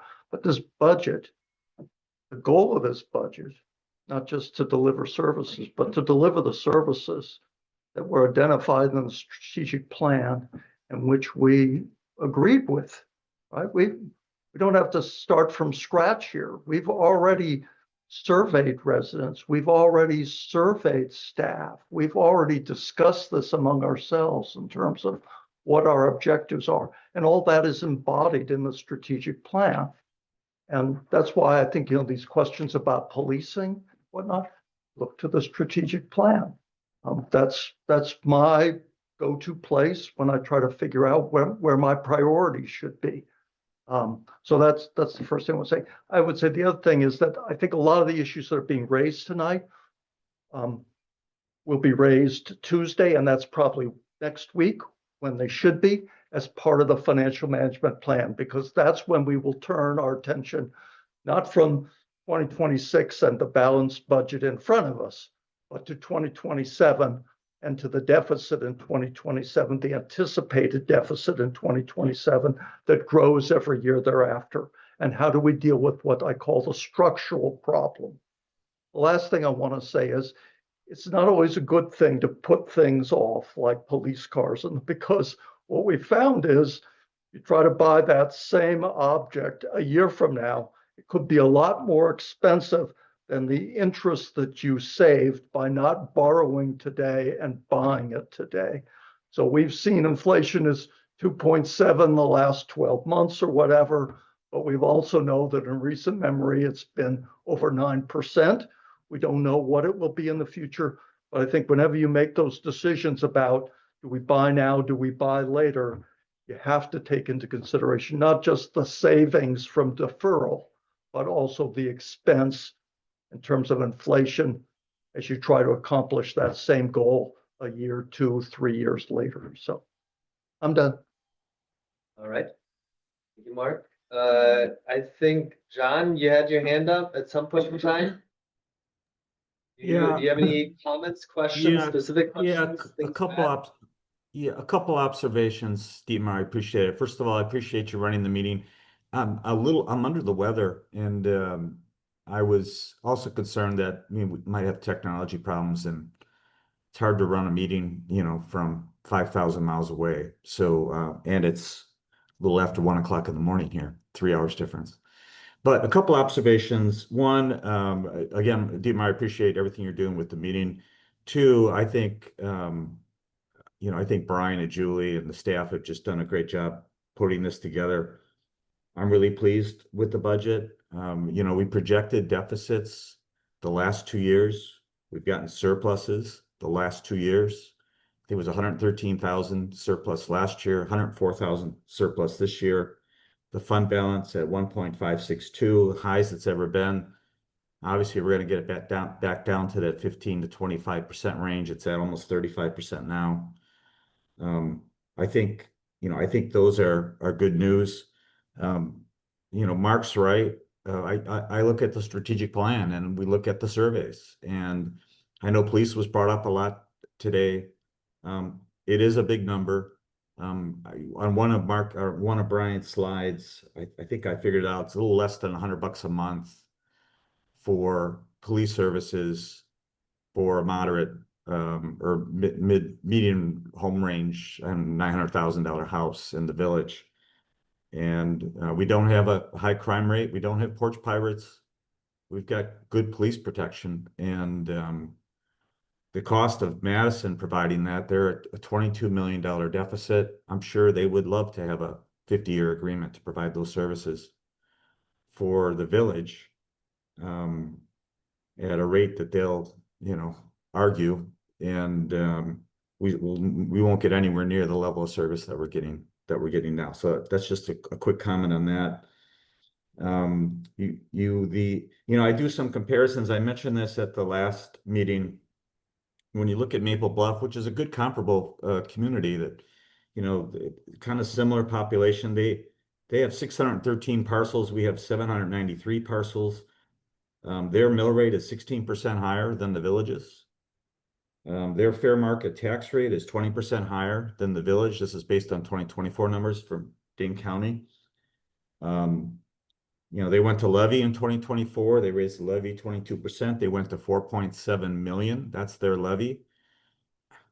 Brian, if I'm reading this right, I think our levy is about 3.5 million. So my point is that we're getting a lot for a little, and it doesn't mean that I want to hear from the police chief on the police car issue. I think that's totally reasonable to suggest that. I'd like to hear from the engineer on and have a board discussion on the parking lot issue with facilities. We do need to prioritize what we're going to do with facilities, and I'm certainly committed to, you know, contributing to that discussion and that proposal. But I don't want to lose sight that we have a very well managed village, and you know, the levy caps are real, inflation is real, yet we have found a way to put together a really good budget every single year and be really smart with how we use dollars. And all you have to do is compare to, you know, a comparable facility that's just a couple miles away, or a comparable community just a couple miles away. So those are, I guess, some initial comments. I know we're not taking action today, and I'll look forward to joining you by Zoom next Tuesday. I won't be back until Thursday in Wisconsin. I think that's all I had for now. Dietmar, thanks for providing the opportunity. Yep. All right. Thank you, John. Who wanted to go next? Kate, I'm keeping an eye on you. Bob, Carol. Kate, I why can don't go. you take the floor? Yeah, I can go. Keep it virtual. Well, yeah, first off, I just wanted to say, you know, thank you to Brian and the village staff for preparing this budget. I know this was an unprecedented fall, and we, as a village leadership team, threw a lot at you. And I just wanted to thank you for the overtime hours you spent on this, and appreciate the detail. And I know there are a few typos, but you know, that to me, that is understandable with the pressure that you were under. So thank you for that. For me, my thing when I think about the budget is a lot of the things we're talking about, even a referendum, is like a stopgap issue. And so when I look at this, I want to look 20, 30 years out and think about revenue streams that are sensitive also to inflation, and how we might actually try to work to solve some of the village's issues long term, not just a 1, 2, 3, 5-year plan out. And so, you know, I know they're not listed this way in this budget, but the enterprise fund, so some of the utility work, I think we've looked at things like our pool, things like our marina as more an enterprise fund where it just pays for itself. I think we need to rethink how we look at those two in particular and see them as major village assets. There are others, but those would be my two focus areas right now. And think about how we can develop those areas to create long-term revenue, and how we may want to restructure how we look at those budgets instead of earmarking and pulling out the pool budget. I think we could think about bringing that back into some of our operating budget and look at that truly as a revenue stream, especially if in the short term here, we are going to be investing in that building and creating a lovely space that more people will want to be at, that will be willing to pay more. And we can, you know, really think through how we can ramp that up as a village. And so for me, that's, you know, I appreciate that we've solved next year, but my focus is more in the long term and how we might restructure things to actually set up a more sustainable funding source for the future. That may not be possible. I may be naive, but I want to try, because even a referendum might only solve things for a few years. And removing a police car here and there, you know, to me, that's all kick in the can. And I want to look for actual real things that we can develop and invest in the village for the years to come. And so, you know, I hear everyone on the structure or on the strategic plan. The only note that I would make on that is that new people come into the fold, things change. And so, you know, new voices. I know that I, as a in my trustee role, was not involved in the strategic plan, just as an example. And so I know we have to have a source of truth, but I do think opinions can change, things can evolve. And we should also think about that when we relook at what our priorities are as a village and the, you know, situations we're in. So thanks, Dietmar. That's it for me. Thank you, Kate. Bob? Carol? Bob? Anything to add? Carol? Anything to add? Okay, Shabnam. Kate, I just want to make sure I understood you correctly, but what you're saying is things like recreation, like the marina, instead of them just paying for themselves, they could generate revenues for the village. Okay, I think it's a great idea. I think it was impressive and smart and clever, and I just wanted to applaud you for that. Thumbs up, Kate. All right. Seeing that there are no other questions, Brian, do you have any questions for board members? Let's turn the tables. But the discussion comments. topic on the facilities conversation and or direction pertaining to the facilities conversation was on my draft agenda for next week. So I'm going to put together a memo, kind of lay out just sort of where we are, what kind of projects do we have to work through. Perhaps we can have a conversation about that at the meeting or look at another avenue like a work session or something as a means of pulling the community out with the board and come into some agreements on priority focus. Shabnam? Brian, will you be coming then? I want to know if I understood you correctly. So you're going to be sharing with us next week how you see the facilities being prioritized? Or I think we as a board and collective body here need to decide with resident feedback, our own feelings shared, where do we agree our focus needs to be, and at least for in 2026, but try to prioritize. We know we have a couple of facilities that need to be addressed. We've spoken to a few of them this evening. Let's place them in order as to which ones we're going to target in 2026, push off down the road in our CIP, and let's just get some agreement behind that. so the goal would be for us to next week prioritize the buildings. I think it's important that we get that ironed out as quickly as we can so we can focus attentions going into next year. We have money that we need to pretty quickly figure out what we're going to use it for and probably Okay. be getting a request for proposals or something out the door for whatever that project is as soon as possible. You asked so whether we're gonna prioritize it next week. I think you're gonna make a list and then with public input, then we would prioritize, I right? think I would rather say, let's not talk about any of the buildings and talk about process. What matters in making this decision? Rather than everybody wanting a certain outcome and trying to argue for that outcome, we should agree on how we're gonna make the decision and then allow that to decide the outcome. I think it's gonna be messier if you do it the other way. So we'll have that conversation next week. I'm sure everybody will come charged with their views and opinions on how to solve this puzzle. We've been here the last 18 months, so let's It's a get tough there. one. Looking forward to it. Sorry, Shabnam, I'm gonna finish up with Brian. Now, Brian, after you're finishing your notes, is there anything else? Again, I'm turning the table on you. I want to give you opportunity to ask us questions as well or provide direction. And this has got to be a two-way street. So that's what I'm really trying to set the table for. Anything else for you? Not pertaining to the budget at this time. We had a team meeting today. We've got some the agenda items being worked on. We've got 3 days or 2.5 days to pull them together for publishing. So we're going to be busy at work getting resolutions and everything prepared. If everyone's in agreement tonight that we're happy with what we're looking at, we'll prepare everything for next week according to that plan. Yeah, thank you.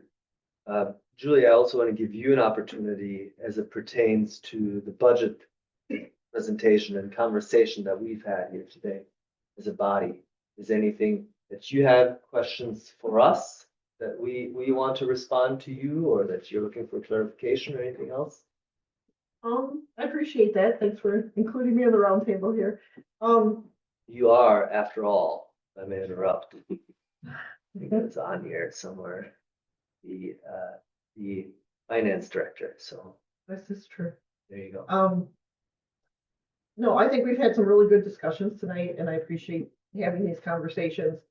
I do want to point out we've talked multiple times about the difference between operating and capital.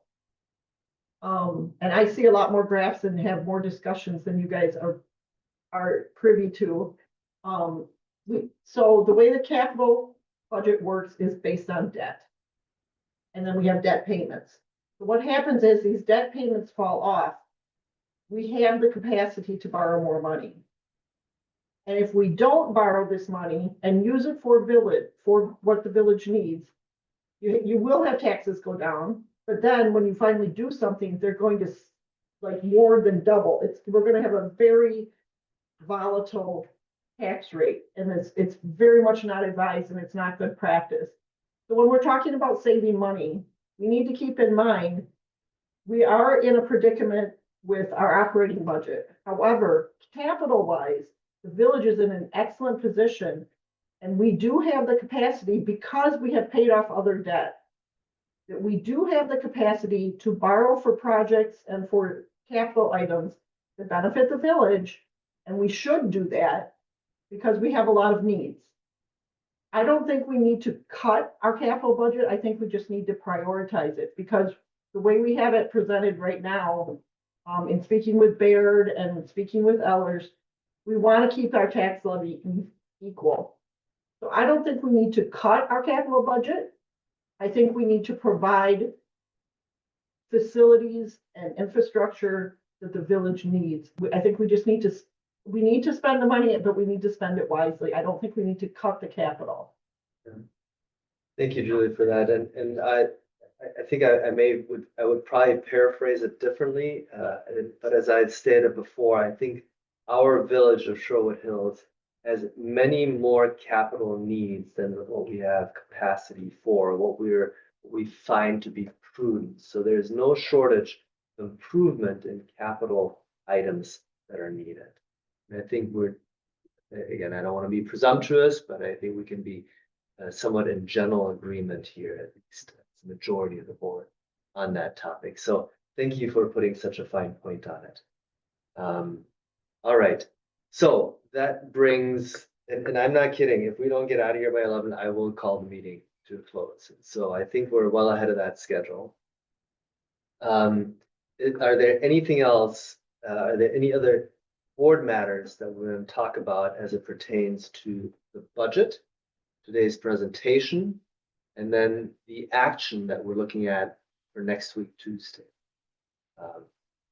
Because now is the time to kind of give this direction and set this off. And then next week, Tuesday, we gather around again. We've heard from the residents. We have spoken amongst ourselves. We have gotten, I think, good feedback from staff and staff input, but I am ready to send this thing off. Any other comments? Mark? I just want to ask, so Brian and Julie, since you published this budget, the proposed budget, do you anticipate any changes in the budget between now and next Tuesday? I mean, So what was published is already different from the budget presented to you now. Yeah. Because we were required to publish that by October 27th. So actually the levy went down from there because we had new numbers from Baird regarding what we're borrowing in November. So it's a slight change, actually, it's an improvement. But from what you are presented today, other than minor changes that have been brought to our attention, like Shabnam did with the FTE and certain other wording things, that will be fixed and presented to the board. So I don't anticipate any other major Okay. changes. My only request is if you do decide that something needs to be updated, you've got an estimate, now you've got a hard number, that you just highlight that in the next budget that comes to us, so we don't have to go through it line by line. We can kind of see, oh yeah, this is what they changed, and you can explain why. We did have changes from the last budget, from there, and it was primarily, some benefit changes, literally a matter of open enrollment ended and people changed benefits. And that was updated throughout the whole budget. We had the exact number came in for the fire, expenses, and that was updated. It was a very minor change, but it was updated. And the debt, like, and again, that was a very slight change, but those were updated. So those are the only major changes that we've made since the budget hearing notice. But what you have presented tonight is the most up-to-date version. I don't anticipate any major changes. Thank you. Carol? I have a couple of questions, and I'm sorry I didn't ask them earlier when they might have fit better, but they're on behalf of the Parks Committee. The questions that I feel that I should ask. What happens to salary savings in our budget? Parks has had trouble filling positions. And so I wondered if you could comment on that. Where do salary savings go? Do they stay in their unit? What happens? And my other question related to parks is, we are likely to have a lot of tree removal expenses, more and more in the coming years, because all of our beautiful trees in Shorewood are getting what they call, over mature. And it's just a biological fact that more of them are gonna have to be removed. But this is not super predictable from year to year. And a lot of risks that municipalities face from things like climate change are increasingly being addressed by insurance. So do we self-insure our trees? Or have you all ever thought about insurance for different things that are very volatile? I know that's not an issue for this year's budget, but I'm going to be on both of those for next year's budget. An example of municipalities using insurance are like for water districts. If it rains, if it doesn't rain, where do you get your water? Big cost, and there are increasingly insurance products for stuff like this. So, just wondering. And try to answer the first question a little bit about parks, and when we don't fill positions, we fill them less expensively with a more junior person. It basically all goes back to the general fund. So that's one of the reasons why our general fund has an unassigned fund balance that's higher than what we projected, because we build budgets that say we're fully staffing each year, right? That we're going to have the same seniority, the same positions filled, and so on. And when that doesn't happen, and it hasn't happened a lot, then all of a sudden you start to develop these surpluses, which on the one hand is good. It's great to have the surplus. On the other hand, it's bad because it means you were unsuccessful in filling the position the way you did. So that means some of the work didn't get done, which means that the remaining staff had more work to do. And so it's the good news, bad news of that. But the simple answer is that's the unassigned fund balance growing. Is that fair? That is That's excellent, Mark. accurate. I could not have- Well trained, well schooled. Second question, I leave to I will others. just get into that one. We do have liability insurance, and it includes property in the open, they call it. So hopefully it would cover anything that would fall under that. I think it might already cover that if it does damage to someone's property. I don't know if we have to specifically say it's for trees. I believe we just have our property in the open liability coverage. Adnan, Question about wages. So the PD wages, that's a union contract. That's how their wages work, For the right? union for. With the union employees, they're not all union. But the staff wages, typically it's the end of the year where the personnel committee makes a recommendation for a step increase. And that is for all staff. Is that right? It's for unrepresented staff. And they're on a wage scale, so you can see all the positions. So like if Julie were to get a raise, you get a step increase. And the personnel committee makes that recommendation. We traditionally, and I mean, I don't have a long window of looking back, but the last 2 years have brought what the plan was for the budget and what we're looking at accomplishing within the cost of living increase step approach to the personnel committee and have them review that before moving forward and completing the budget. So the last 2 years, the two that I've been here, 2 budgets, they've both gone through personnel. Okay, and then what about your salary? Does the board do that? Or how do we make sure that Brian is taken care of? It's inside the the approach of what is shared with the personnel committee. I'm just part of the other employees. Okay, so you advocate to the personnel committee for wage increases, and then that is populated into the budget. Across all remaining staff. Because I thought that was like Sharon always wanted an evaluation at the end of every year because that's how she would get her increase. And that's why one of the reasons I had put like we have to do an evaluation for Brian is because Brian can use the personnel committee for everybody else, but nobody's taking care of him. But it sounds like that's not the process, that Brian would advocate for himself as well through the personnel committee, and then that would be reflected in the budget. So I've only been here since 2000, I'm sorry. yeah, please. sorry. I was gonna offer an opinion as well, but go ahead. I've only been here since 23. What I've seen happen, so the wage scale includes the administrator. So if we do an overall, and this is what's going to be presented to you next week as well. We do an overall thing that we're going to do a COLA and a step increase, just a COLA, whatever.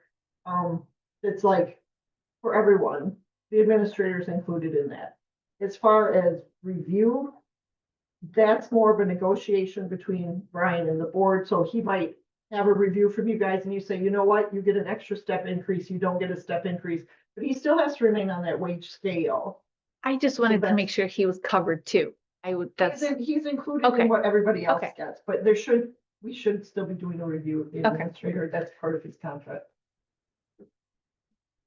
All right, wonderful.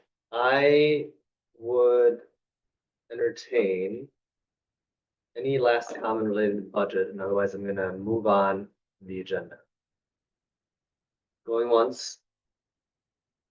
Going twice, going thrice. Okay, we're moving on. So that's getting done with item 7B. Brings us to items 8, A, B, C, D, E, F, and G, which is missing. But we'll get there. I want to say this just to my fellow board members. So we have these future agenda items on here, and as it's stated, it's an opportunity for trustees to bring up topics. I do want to remind everyone that I believe what we all agreed to is in this process that members that want to bring this forth on an agenda are also expected to provide deliverables as part of the agenda packet.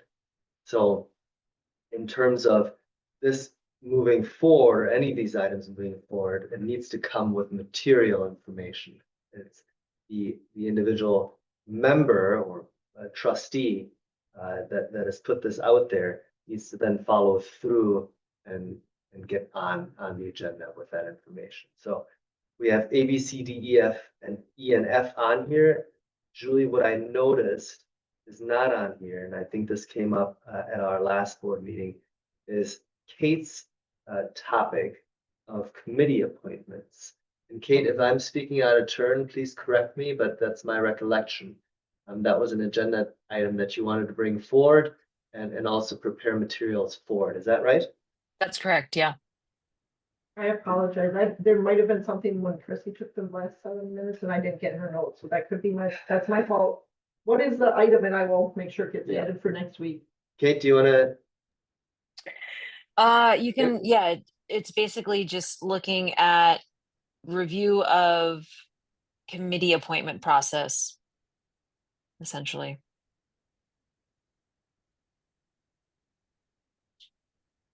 So does that fall under the same thing as B? You know, it does and it doesn't. And I think the part of this is B is much broader, but G, or whatever this topic is, falls within. Okay, Bob? I would like to remove C. I have looked into it more and I don't think we need to move Okay. forward with it. Thank you, Bob. On that note, I can remove E, like just reflecting on decisions that always comes out when we decide on something. We talk about what we did in the past, so it doesn't need to be its own discussion. Okay. Anything else? John, Kate, I'm gonna keep my eye on you. You guys are solid. Okay. Well, that's future agenda items. We have run out of things to talk about. Let's sit here, stare at each other in silence, or I would entertain. I propose that we adjourn. Great. Bob proposes we adjourn. Does anybody else second. agree with? Oh, okay. Great. Had to I think get one John in. beat you to that one, yeah. All right, that's second by Kate. All those in favor?